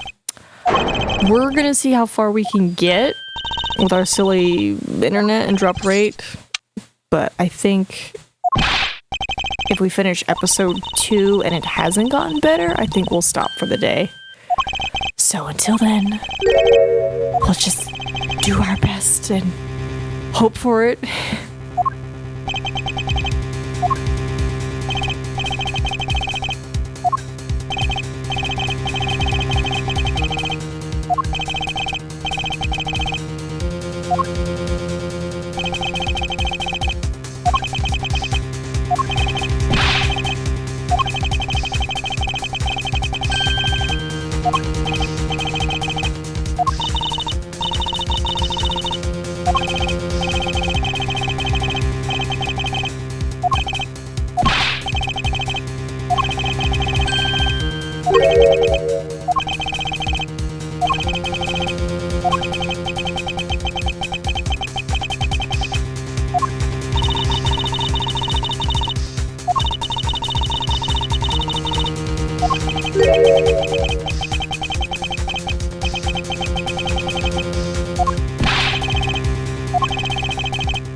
And you kind of gotta feel bad for the captain. It's like, I'm just trying to fly this plane, and now there's this whole crazy murder saga happening in the back. Crazy.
I can't get over this giant statue. This adds so much weight to the plane. Like, what? No. I would hope that, like, marbling decor is fake. Like, there's no way they brought, like, real marble on a plane, because, again, that's just extra weight. Like this stuff? Was that a metal grate? Is there a metal grate here, too? Ah, just the elevator alone. It's whatever. It's fine. It's fantasy. It's fantasy. There's an elevator on this plane.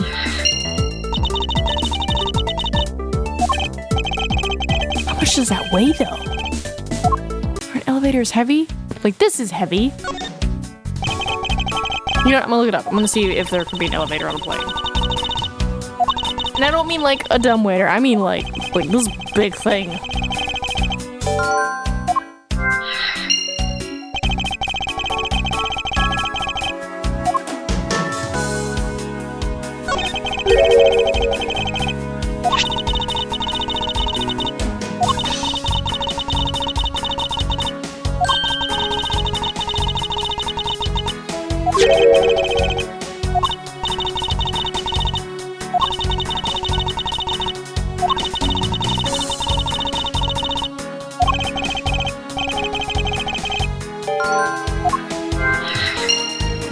fun fact, elevator is also another word for the hinge flaps on the, like, tail end. And it's like, no, I don't mean that elevator. I mean the person elevator.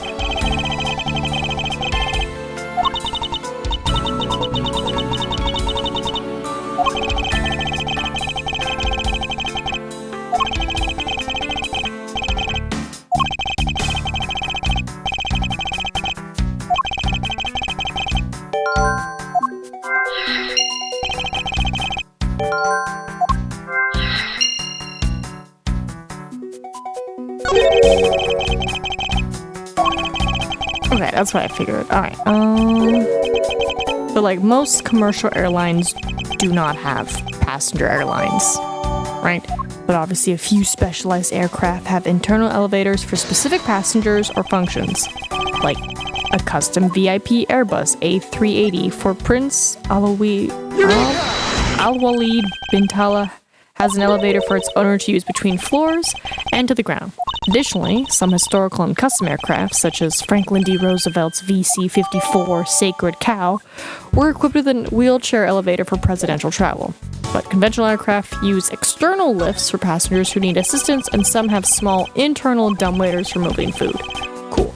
So there's 2, maybe 3 that have big old honkin' elevator. And now we know. It's pretty cool. Take that! Oh, these definitely weren't my smudges.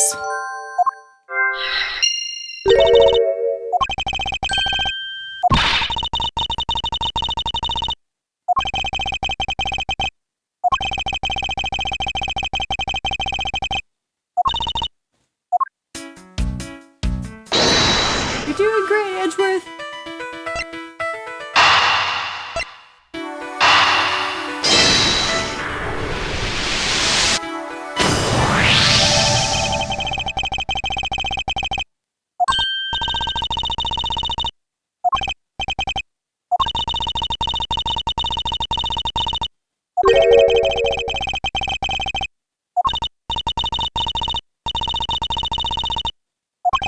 What if the flight attendant did it? I don't know why, but let's just say, what if she did it, and that's why she's, like, so keen on, like, following me around and everything. 'Cause I'm like, how do I know you told the captain anything?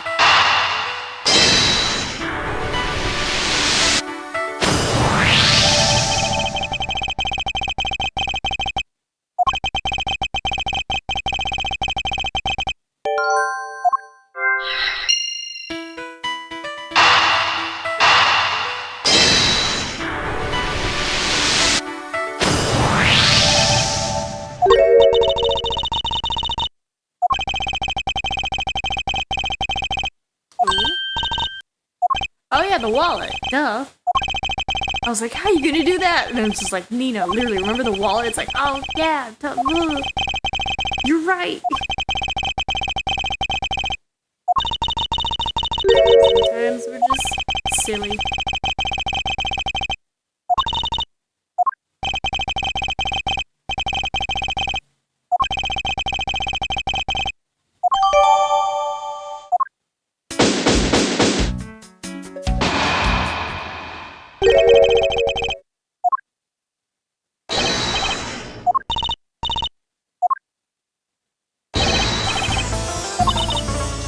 Oh.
curious about the other flight attendant because, like, that skirt looks short.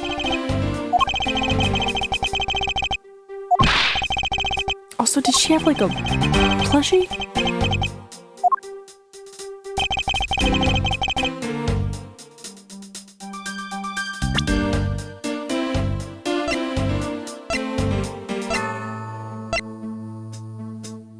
Objection! But explain the footprints.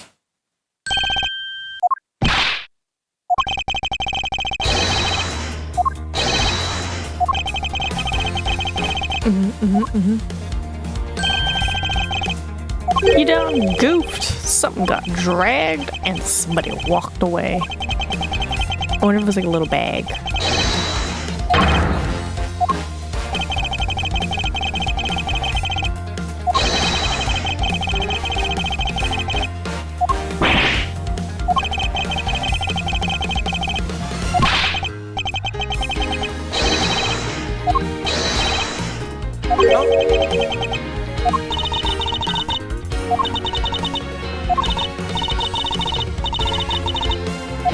Hello, madam.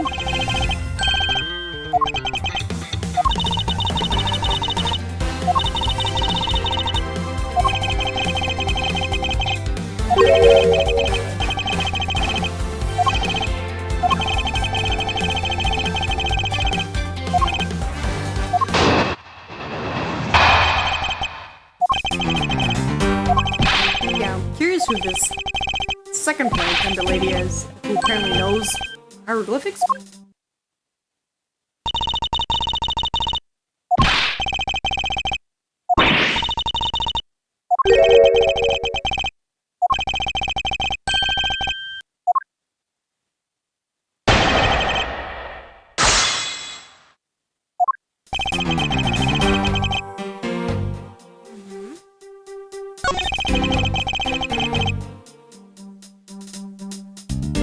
Hold it!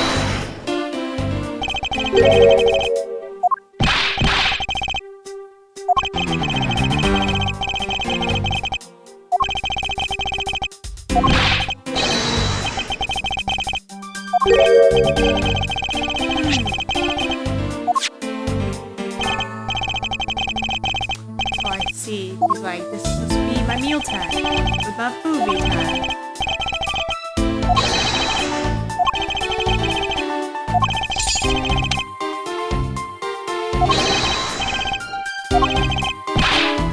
Hold it!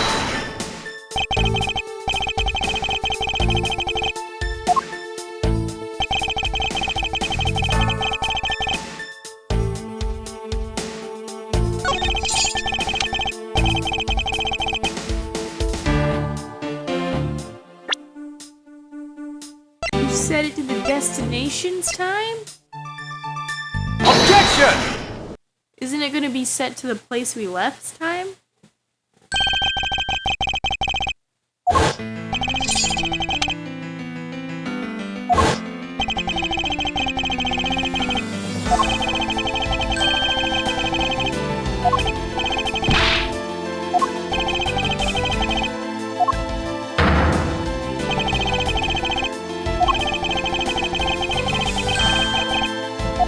Even something. Departure. The guy being mean to this flight attendant. It's like, sir, it's not gonna start for a couple more hours.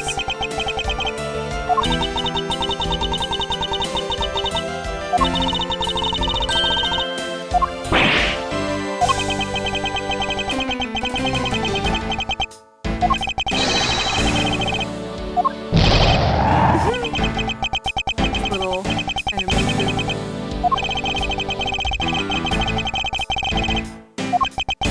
But also concerning, where did the wind blow in from?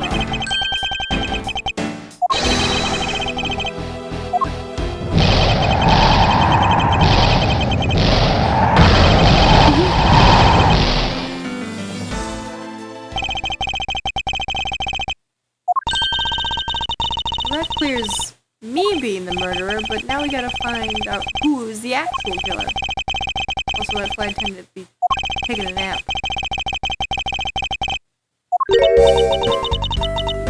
Big snoozer.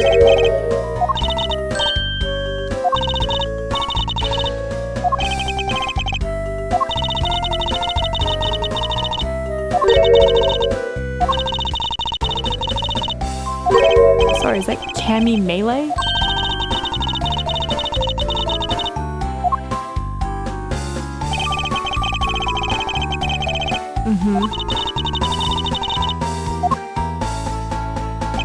Okay.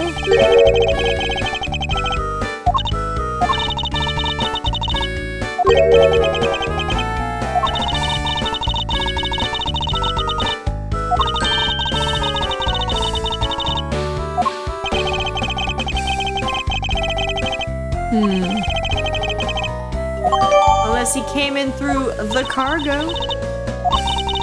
That'd be my guess.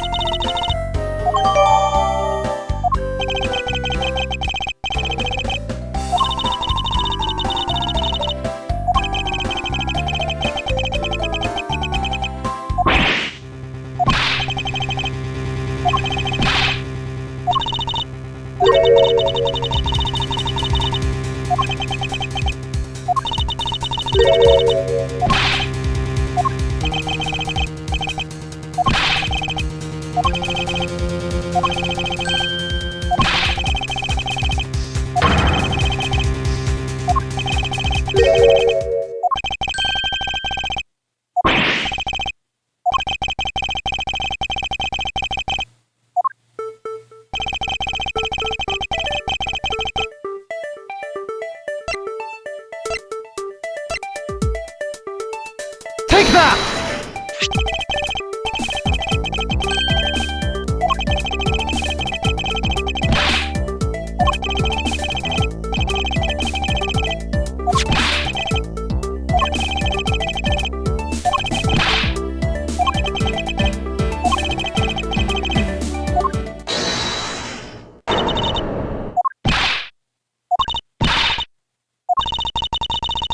Get him! Get him!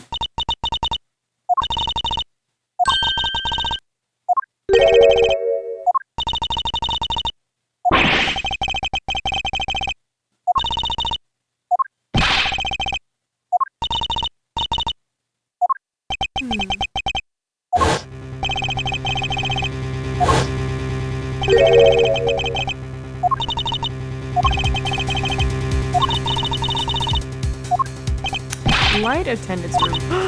What if Cammy's the murderer? It's always the sleepy ones you gotta be on the lookout for.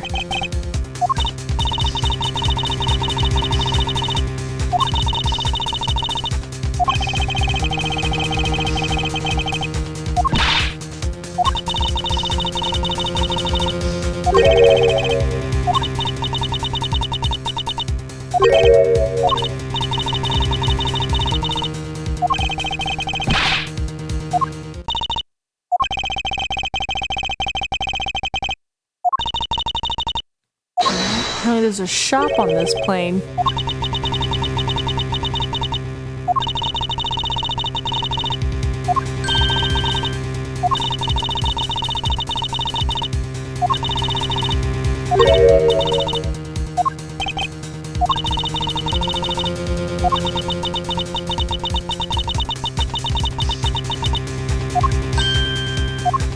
Ooh.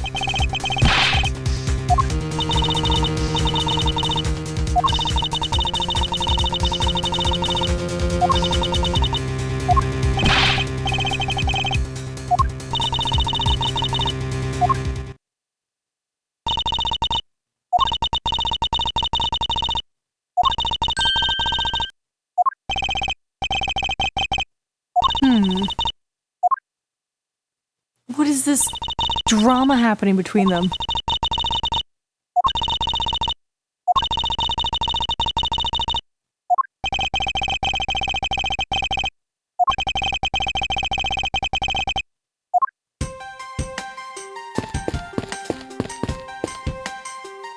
Very suspicious indeed.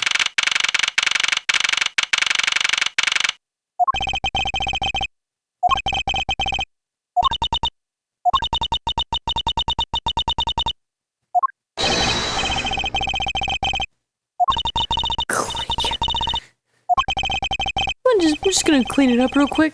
No. Oh God, how heavy is that cabinet? Oh goodness, there's so many heavy things in here. Also, this seems suspicious.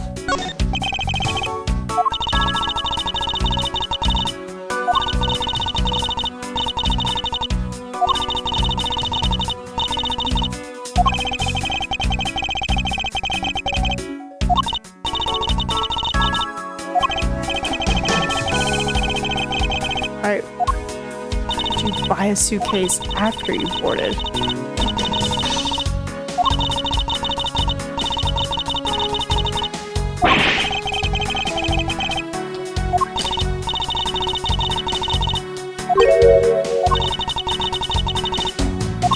My refined taste?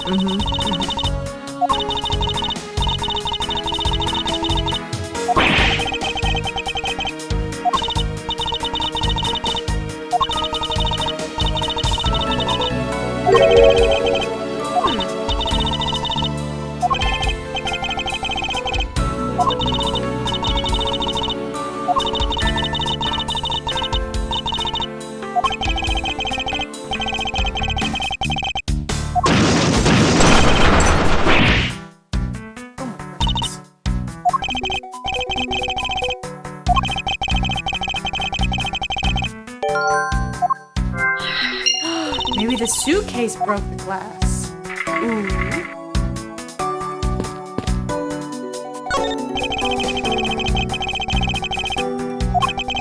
Piecing it together.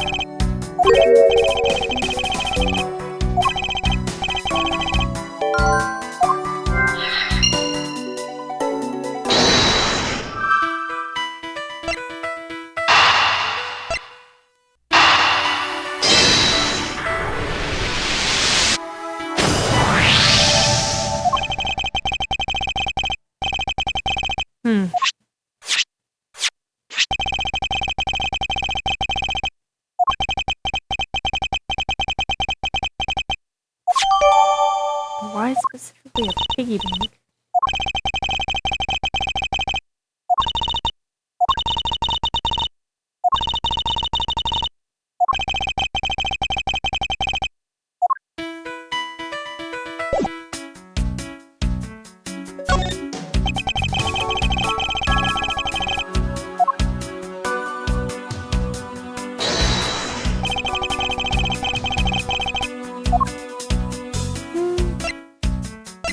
Should mean just the piggy bank, right?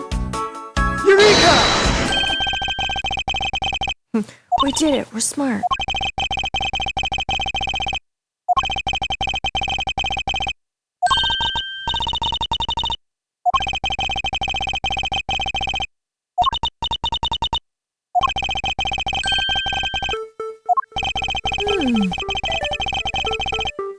Okay, so during the turbulence, maybe the piggy bank fell out.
Put it all together.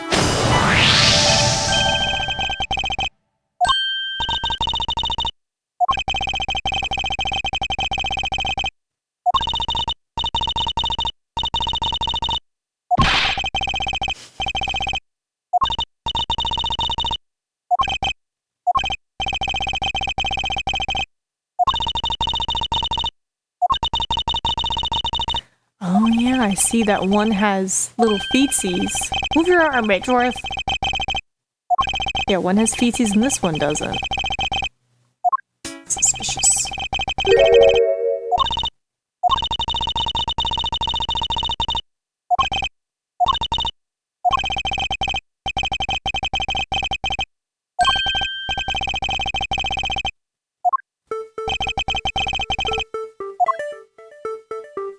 Take that! No brakes! I think that's what they're called. I think they call them brakes. Foot pedal? No. Wheel? Some? I don't know. Stoppers. There we go. That's the word. Stoppers.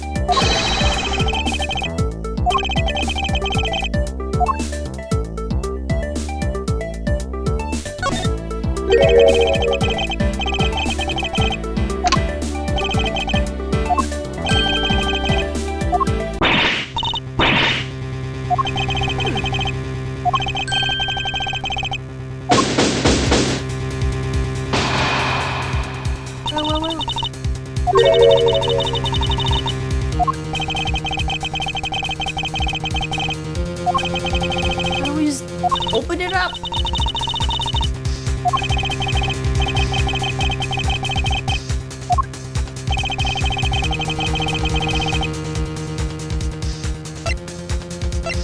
His body? Take that!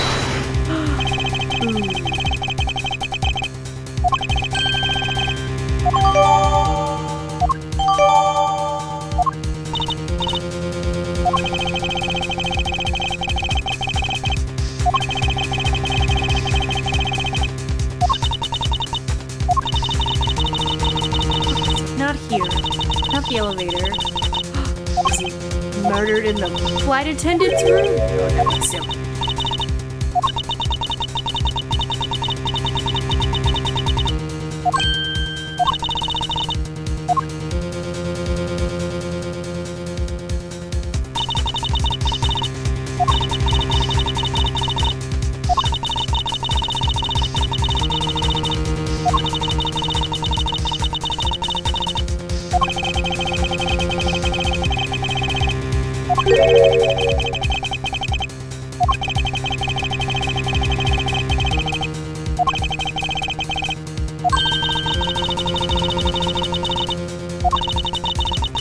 Sleepy girl did it.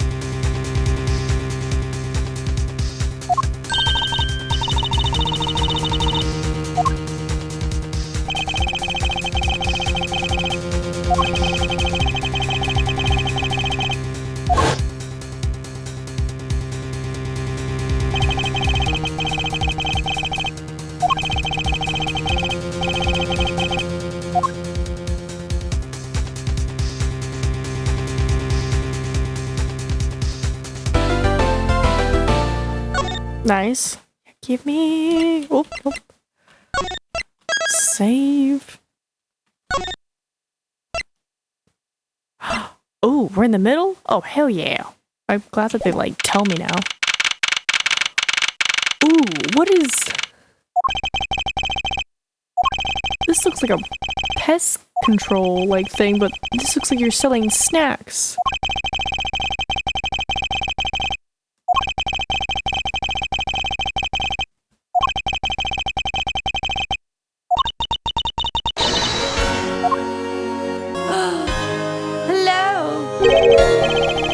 Hello, Francesca. Please don't whip me. I go where I'm needed. Please no whipping. Alright, the daughter of my mentor, Manfred von Karma. Technically, would she technically be a stepsister? Or is it more just strictly like, nope. Yep, back to whipping. Okay, now we're past this. Guess not.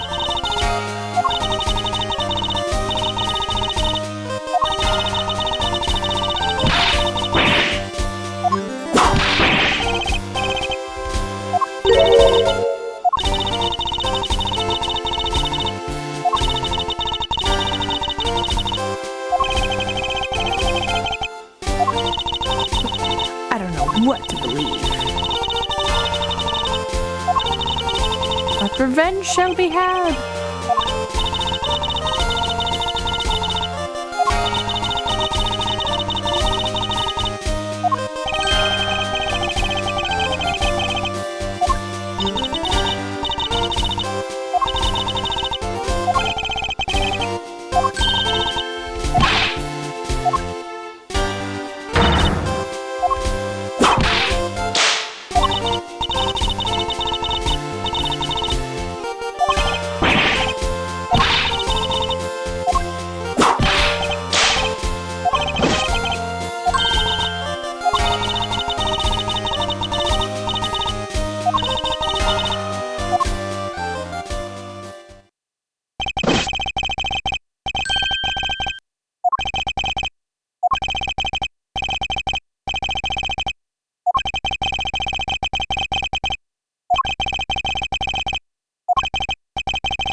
I like that the vase was in his seatbelt.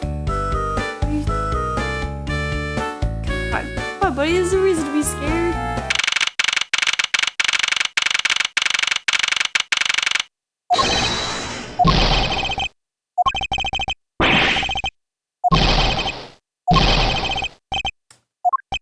Poor guy. Poor Gumshoe. I think he's PTSD from everybody yelling at him. From Francisco whipping him constantly. Headset disappointed, Francesca.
That is suspicious.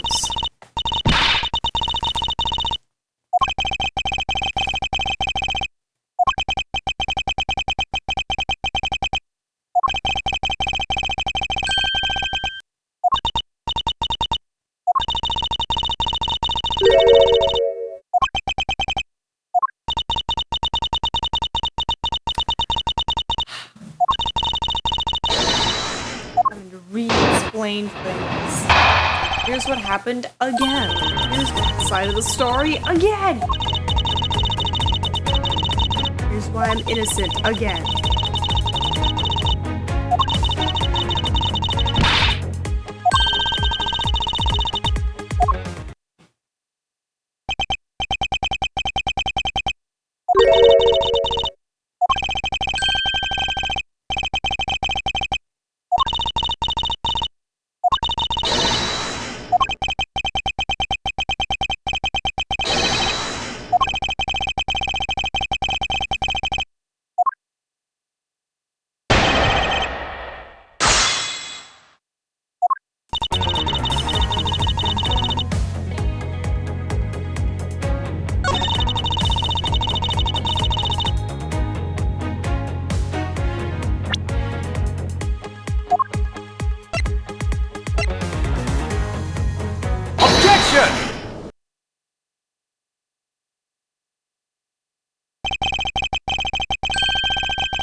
Take that!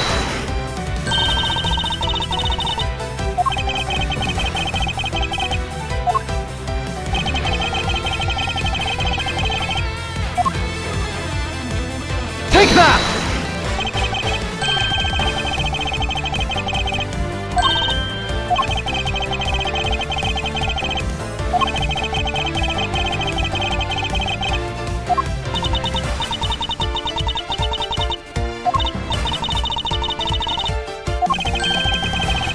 Objection!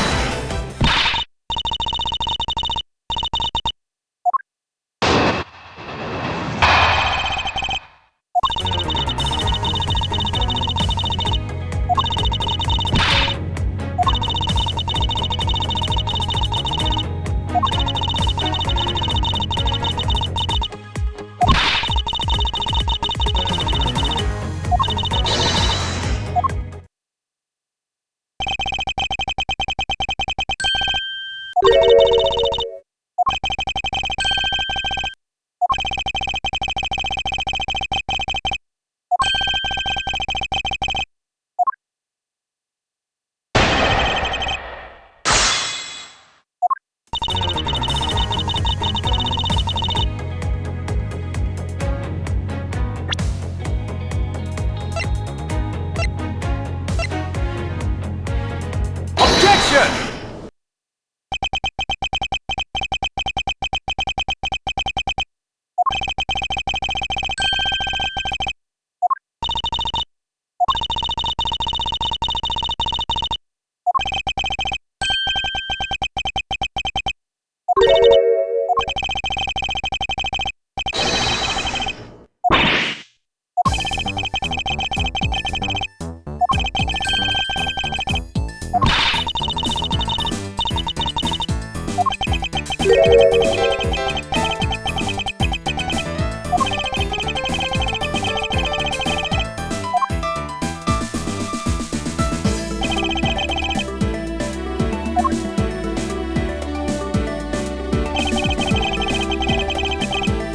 It is crazy to think that I was totally right about the suitcase thing, because I saw the wheels and I was like, and a suitcase got dragged. And I was like, that's pretty weird if someone took a suitcase, but you know. But then it worked. And now here we are.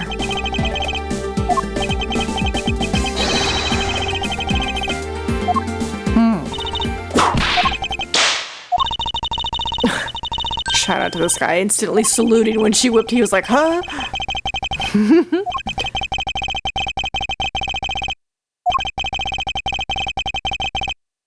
Also, I see that Mr. Meep has put me up on the big screen and I'm watching my subtitles.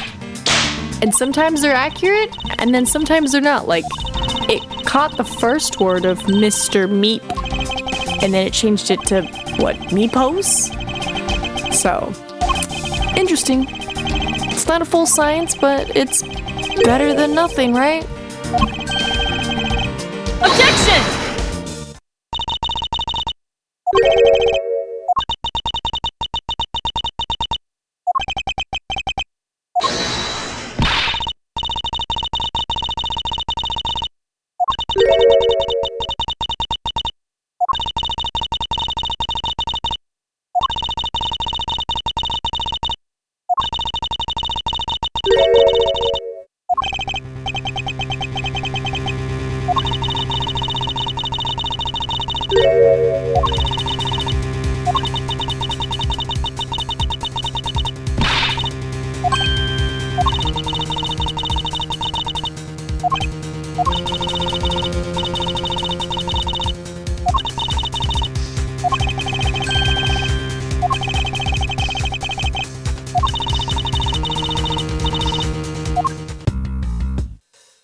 Ooh, do we get to see the room finally?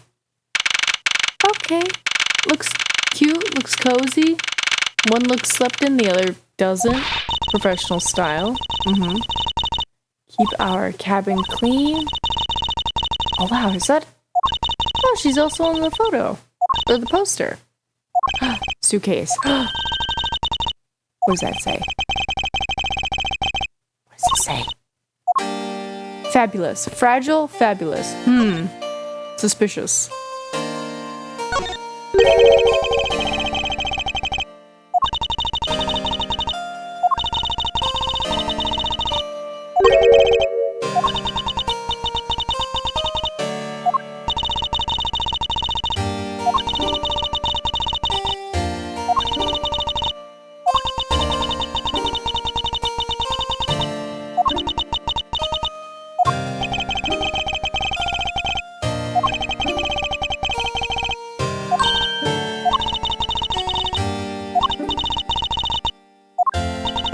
Sorry, I had to think about it. I was like, oh, I'll go hide my mouse behind my camera. And then I was like, wait, we took the camera off because for whatever reason, turning off the cam and the heart monitor, like, slightly helped stabilize it. I guess less things to process? I don't know. But the internet has been holding steady.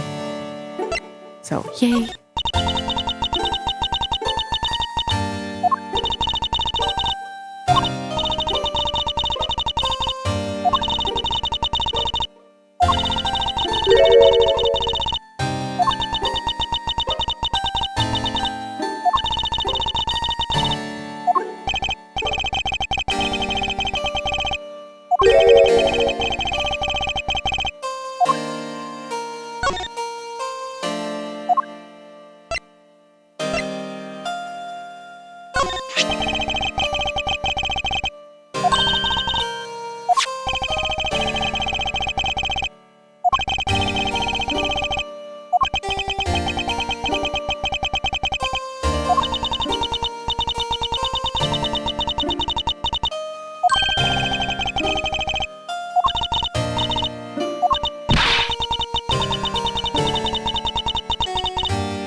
So when she went, it was last, which means whoever showed up was afterwards.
Right, she has her own.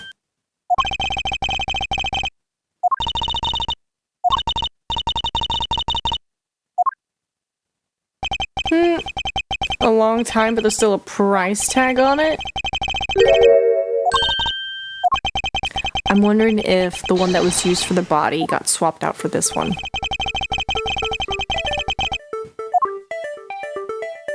Take that!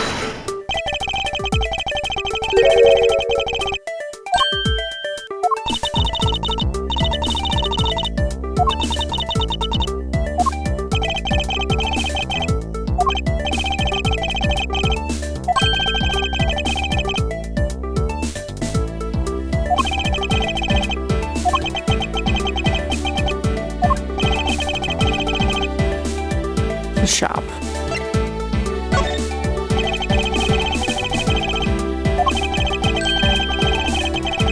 Also, that thing costs a lot of money. Take that!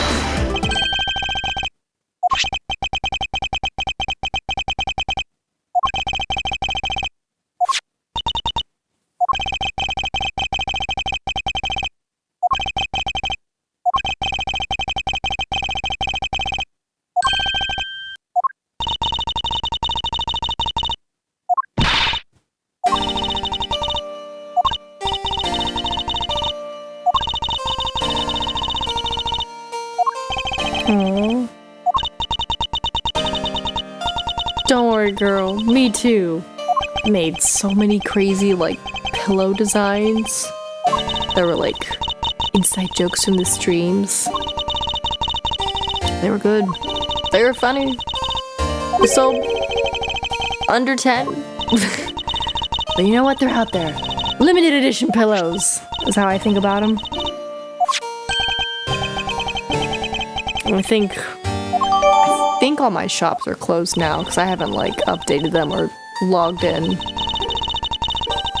I don't know, I guess just not a big merch person, and that's okay.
Oh. No one's shocked at all. How else would a murder take place? Bum bum.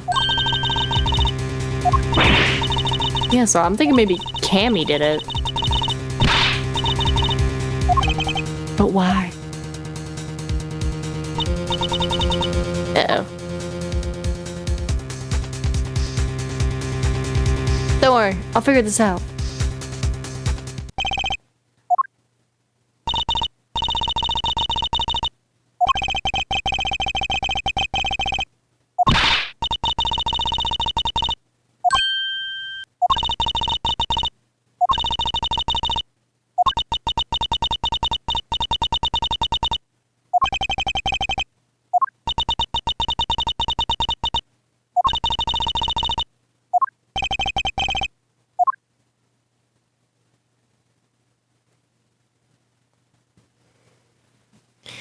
Be continued, you say? Where does this put us? Put us ladder. I guess we're approaching the end? Ooh, now we get to see like the cargo area? This plane is crazy. It didn't even look that huge from the outside. I agree, Gumshoe. Oh my god, so many suitcases. Wow. It's both a super large cargo hold and an ultra luxurious first class setting. Oh, and then here's the elevator, which, wow, okay. Let's go.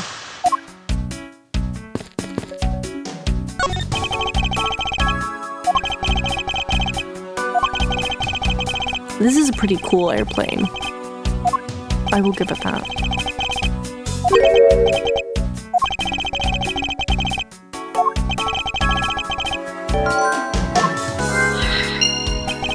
Highly flammable. Flammable? Highly flammable. Keep dry? Okay. I'm trying to like look for details.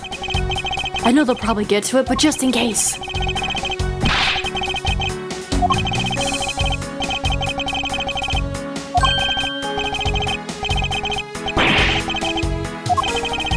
That is a lot of money.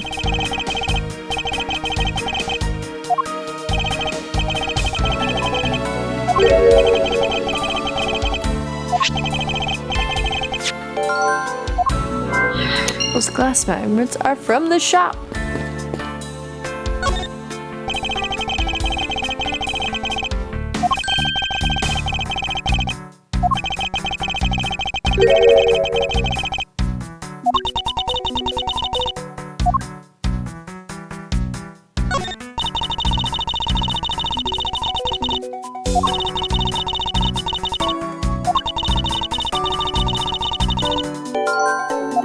Oh my goodness, can the mic pick up my neighbors? I think you guys are hearing them like walk around and talk. It's crazy. Alright, let me adjust you a bit.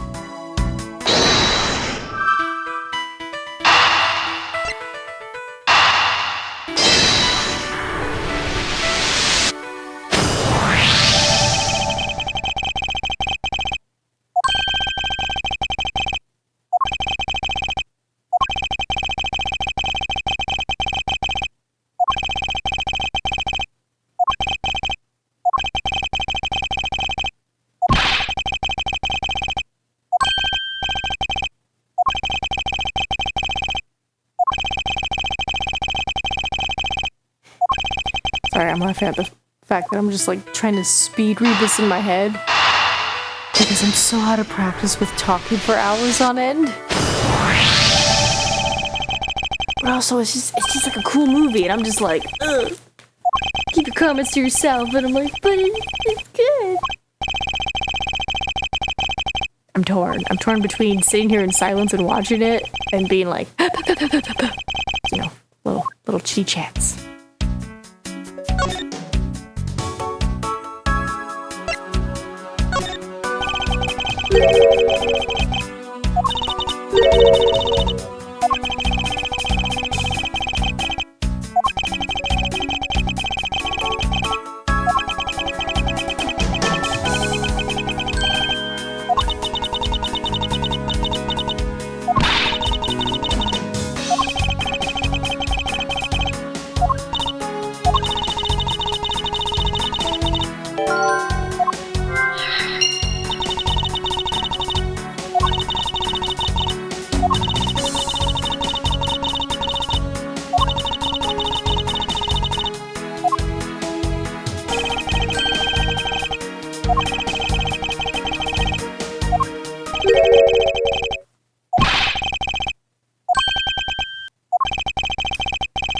Isn't there like the artifacts or something with that photo he took?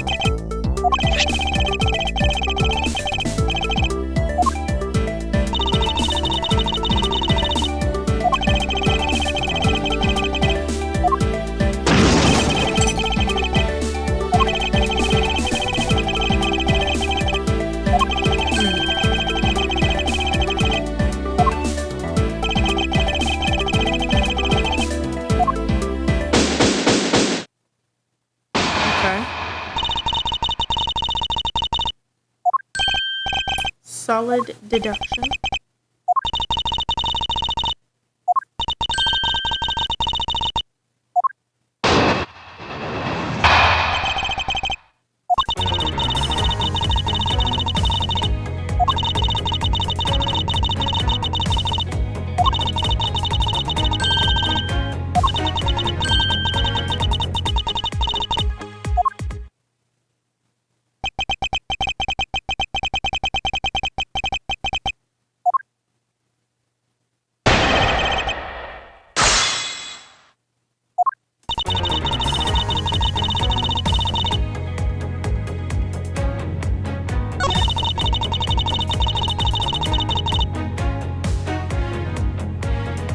Hold it! Objection! Snap. Wait, so does that mean for like, well, I don't want to say the entire game, but like this is the second case, right? Like, are we doing all of these investigations and everything outside the courtroom?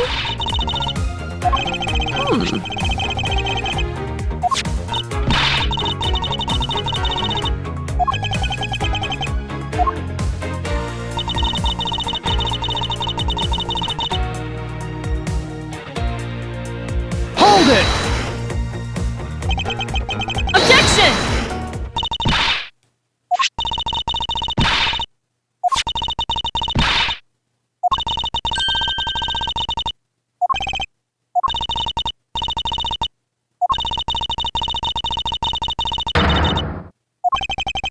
Excuse me, we did not even search the entire cargo hold. We just took like a glance around.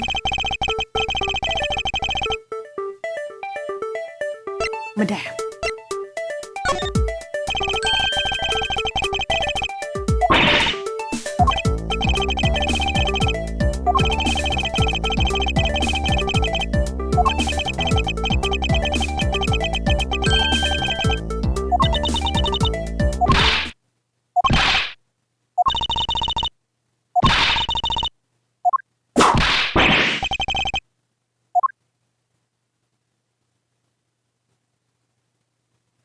And then we wait for him.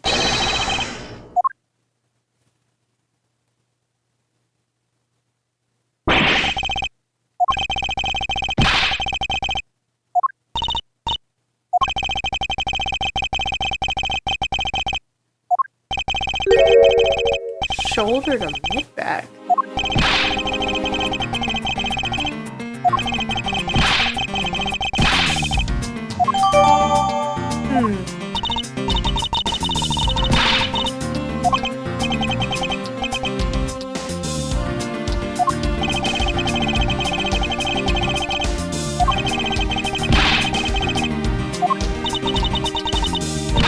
He got super beat with the piggy bank, or are we thinking that maybe they got beat with the suitcase?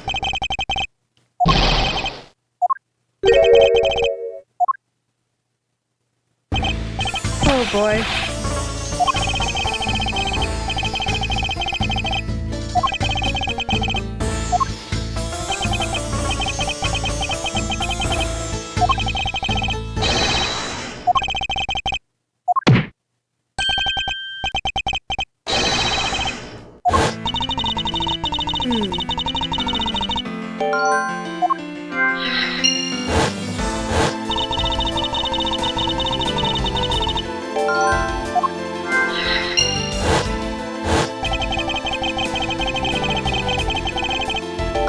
Okay, so we're thinking tossed.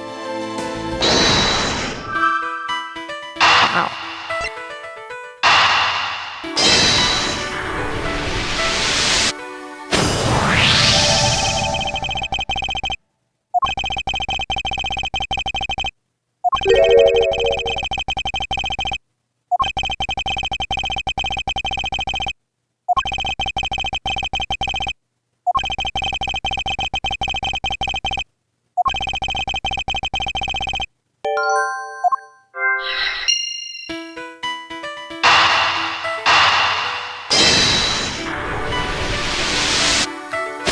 Would it be any of the fabulous items in the flight attendant room?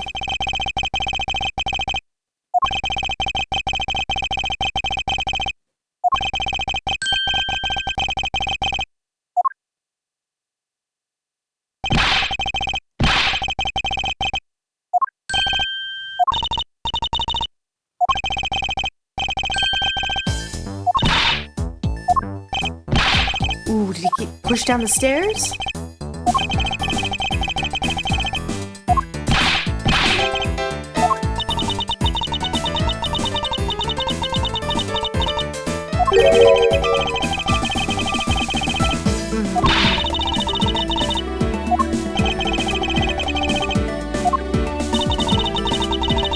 Oh God, shoot.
Take that!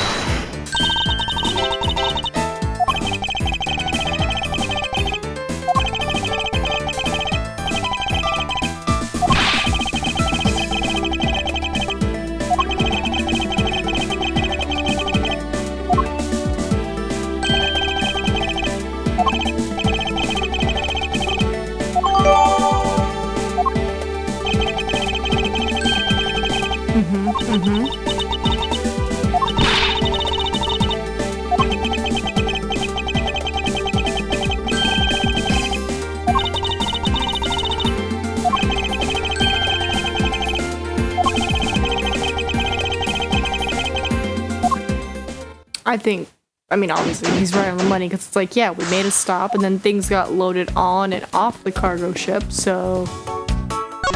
Yeah, look at that. Zangfa Express. Hi, Russell. Hi. Yeah, Meowie Man. Can I help him?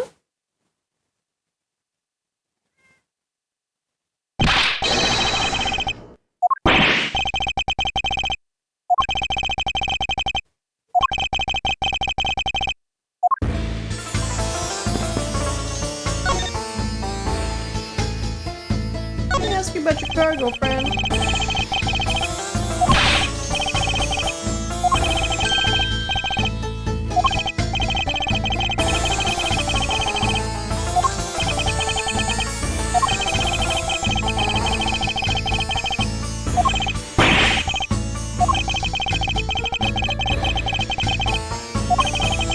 I've been reduced to hello furry cat.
I definitely can't reach the mouse now. Well, listen. Guess while we play this game, you're right. Eureka! I could be laying down and you could lay on top of me and take a nap.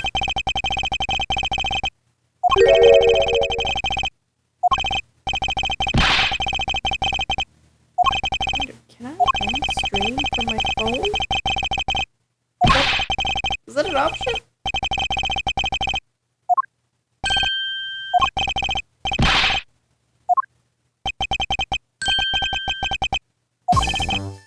It's a fake?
did it. We found his murder spot.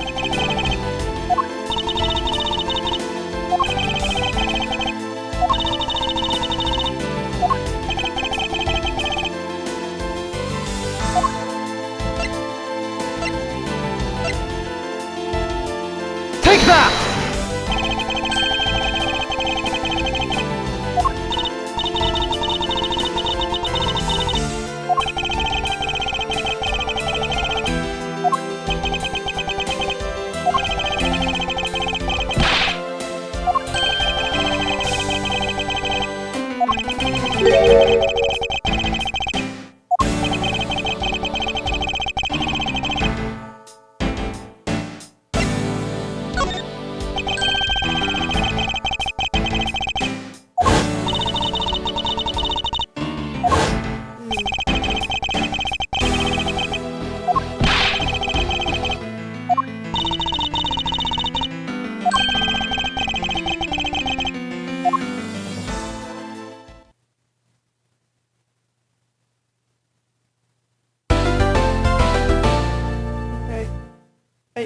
I need to try and be good about this.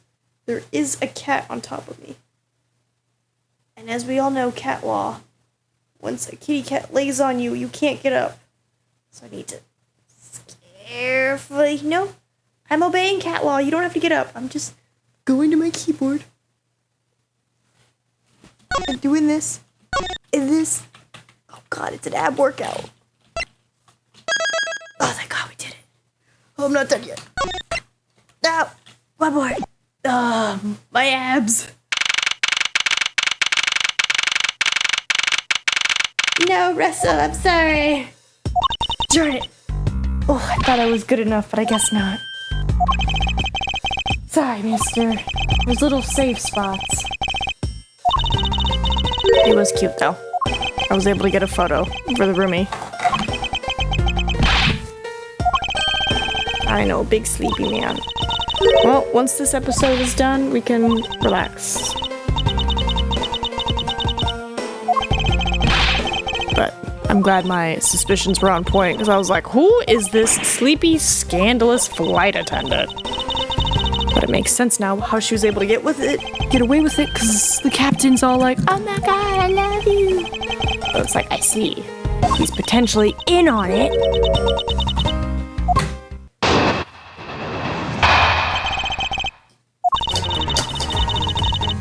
Oh my goodness. Hold on. When I was attempting to save, I pushed everything on my desk. One moment.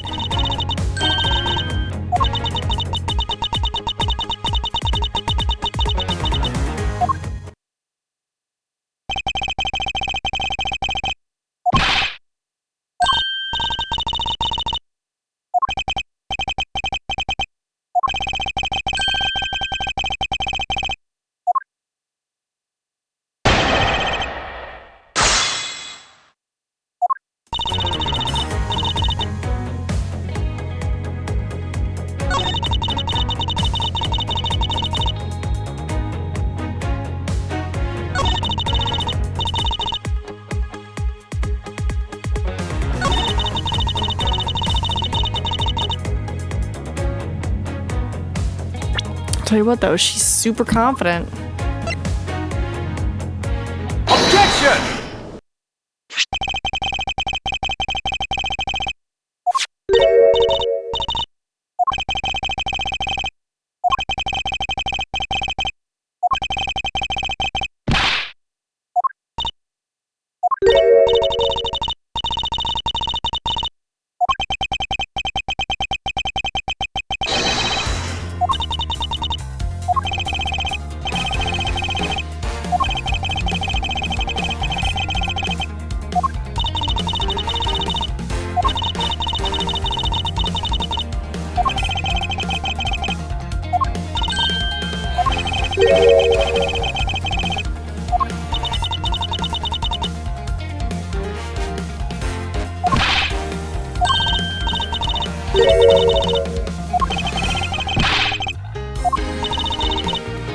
Or is that just like part of her persona? I think it's part of her persona.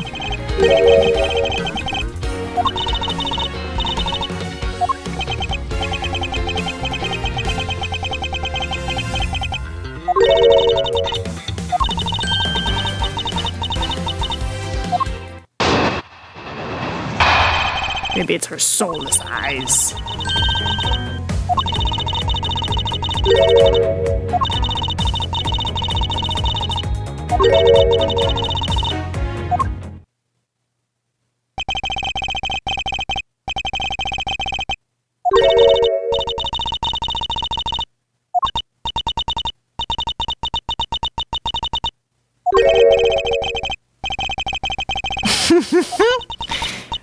She's like, never mind.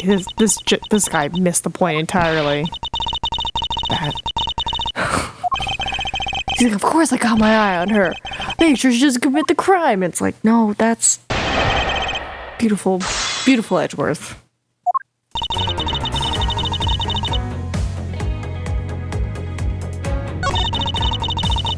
Hello again, Russell. Do we want to try round 2? Here, let me move this stuff. Hold it!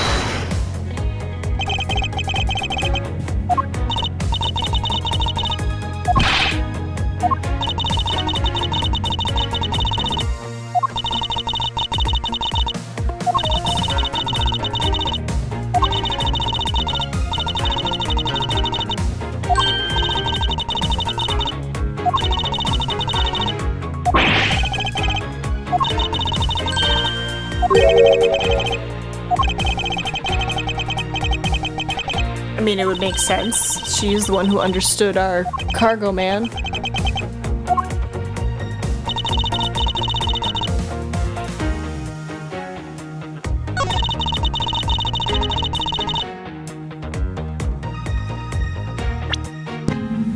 Oh, didn't mean to bump the mic. Just trying to move it out of the way for Russell. Objection! No, Russell, I just put everything back on the counter. Or the desk, and now you're coming back up here?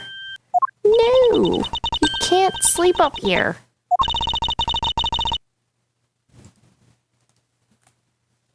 Look, this is where my hands are. If you want pets, you gotta come down here. Look at that. Look at your little peepaw. Silly man. Took us out of story mode.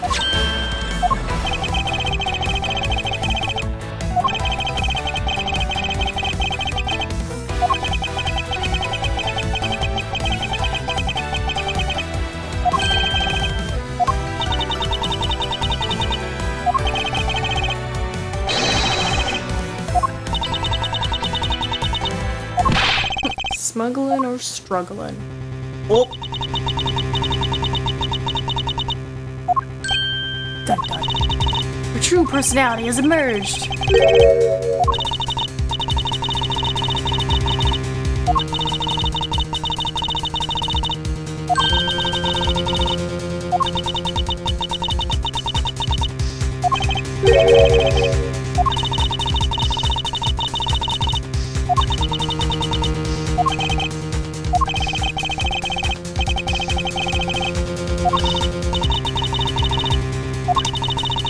No, don't step on the keyboard. There you go. Objection!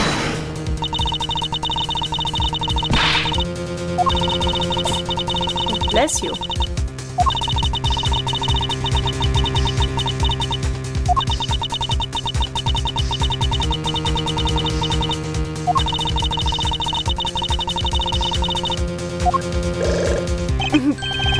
The aggressive bubbles.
can't get over those bubbles. Just a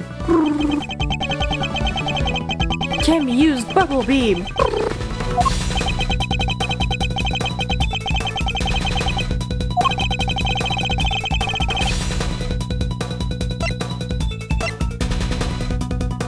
Take that!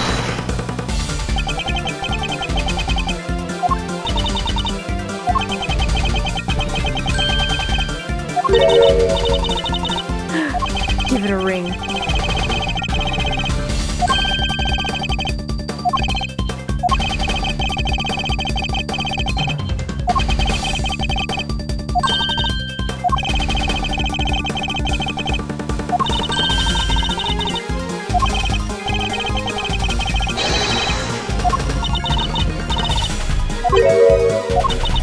I wonder if it's in the plushie.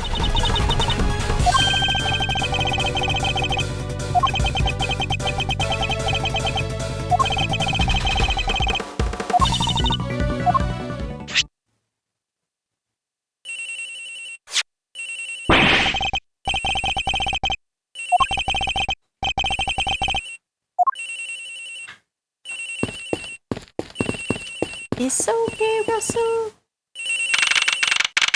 He came a running from the couch.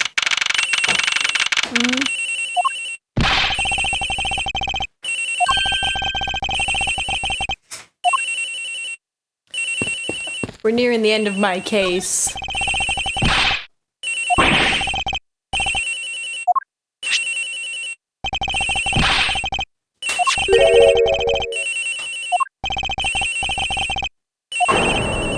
She planted it there. We know this already. That's why she wasn't worried at all about it.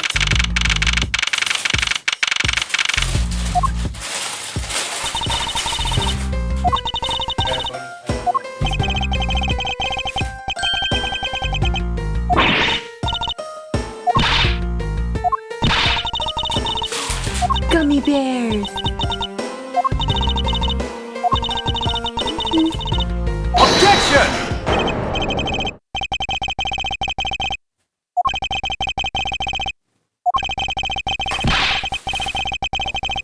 Objection!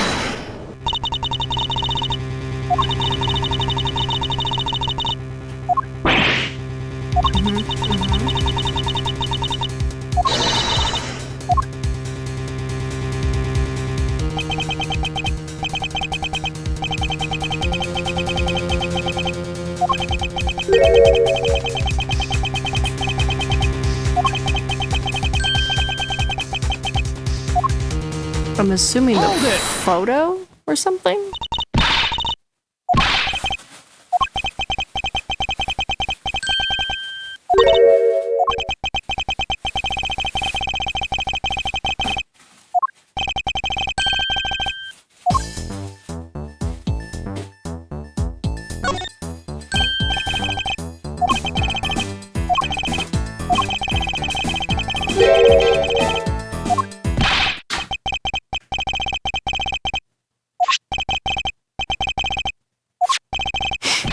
Yes, Edgeworth, it can.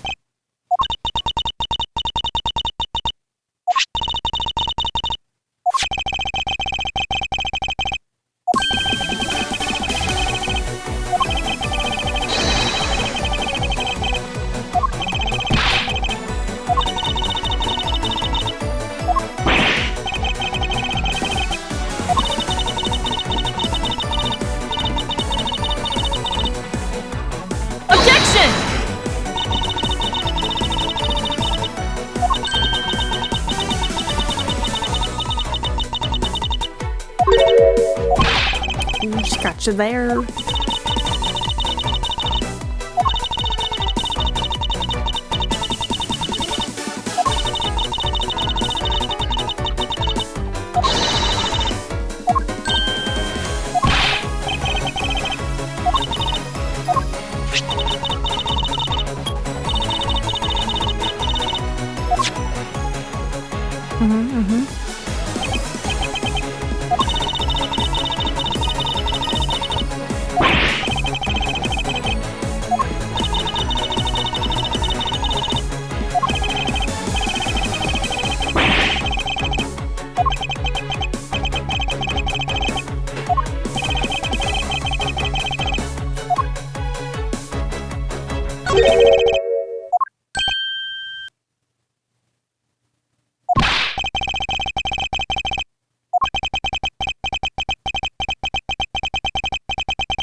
Is it the cloth that's covered in blood?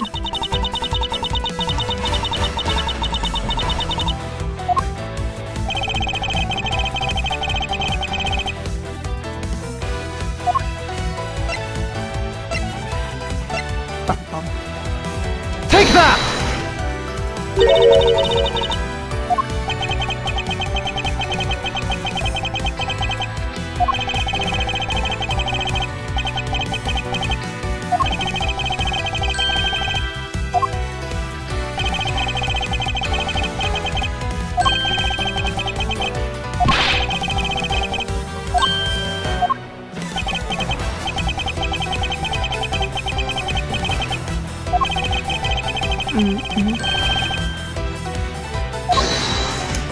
Got her.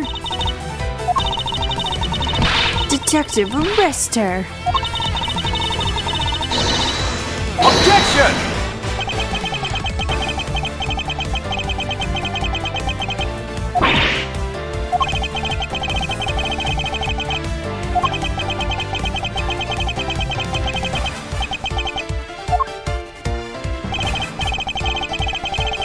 Right, the bed sheets.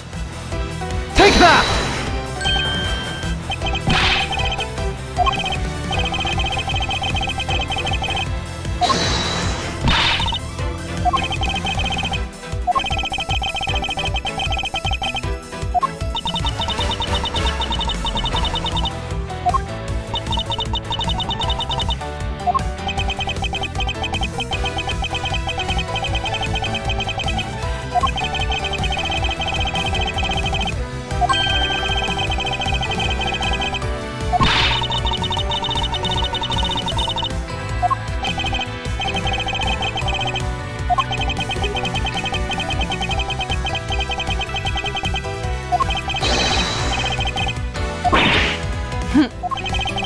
Love the plushy shield. Right, contact to them and be like, hey, did you guys find blood in your boxes?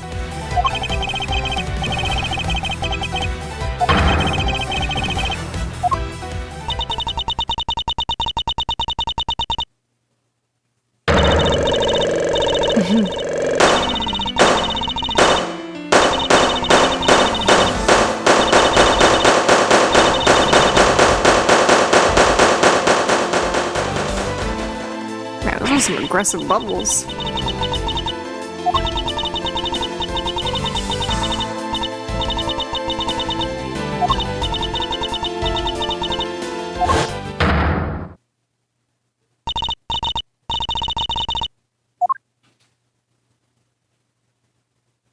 Pushed a man to his death.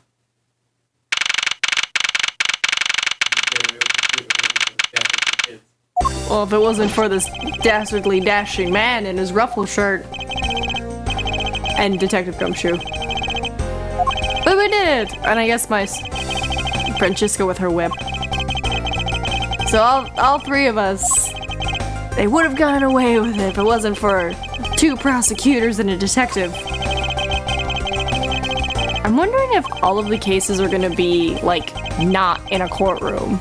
Right, because this is the second one that's not in a courtroom. So I'm like, ooh, that'd be like a cool take where it's like, yeah, you're never in the courtroom. You're just out in the field, solving things, investigating, you know, like a detective, but you're still a prosecutor. Because objection. So I think it's a cool take. It's definitely interesting. It is a really cute suitcase. I kind of want it. Just so if somebody sees it, they'll be like, is that the suitcase from Ace Attorney Investigations? And I'll be like, yes. And no, I did not spend actually $1,200 on it. I just printed out a photo and did a little wrap. But look at that. Everything was great. And then as soon as I started talking for more than 2 seconds, my frame rate dropped. Well, we're about near the end of this case, so we'll be wrapping up here. For whatever reason, apparently transferring my voice over the interwebs causes it to drop. So I'll shush up now.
Why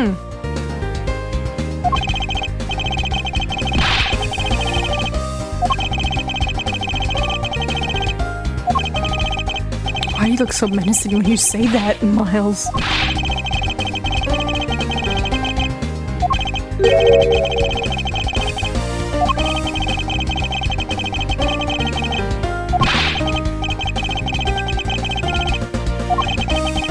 Oh, and then this is... Right, 'cause this case happens before case 1. So you literally do this, and then you go to your office, and then boom, another murder. Okay, so does that mean case 3 would be after both of these cases? Or surprise, it's even before case 1? Ring-a-ding.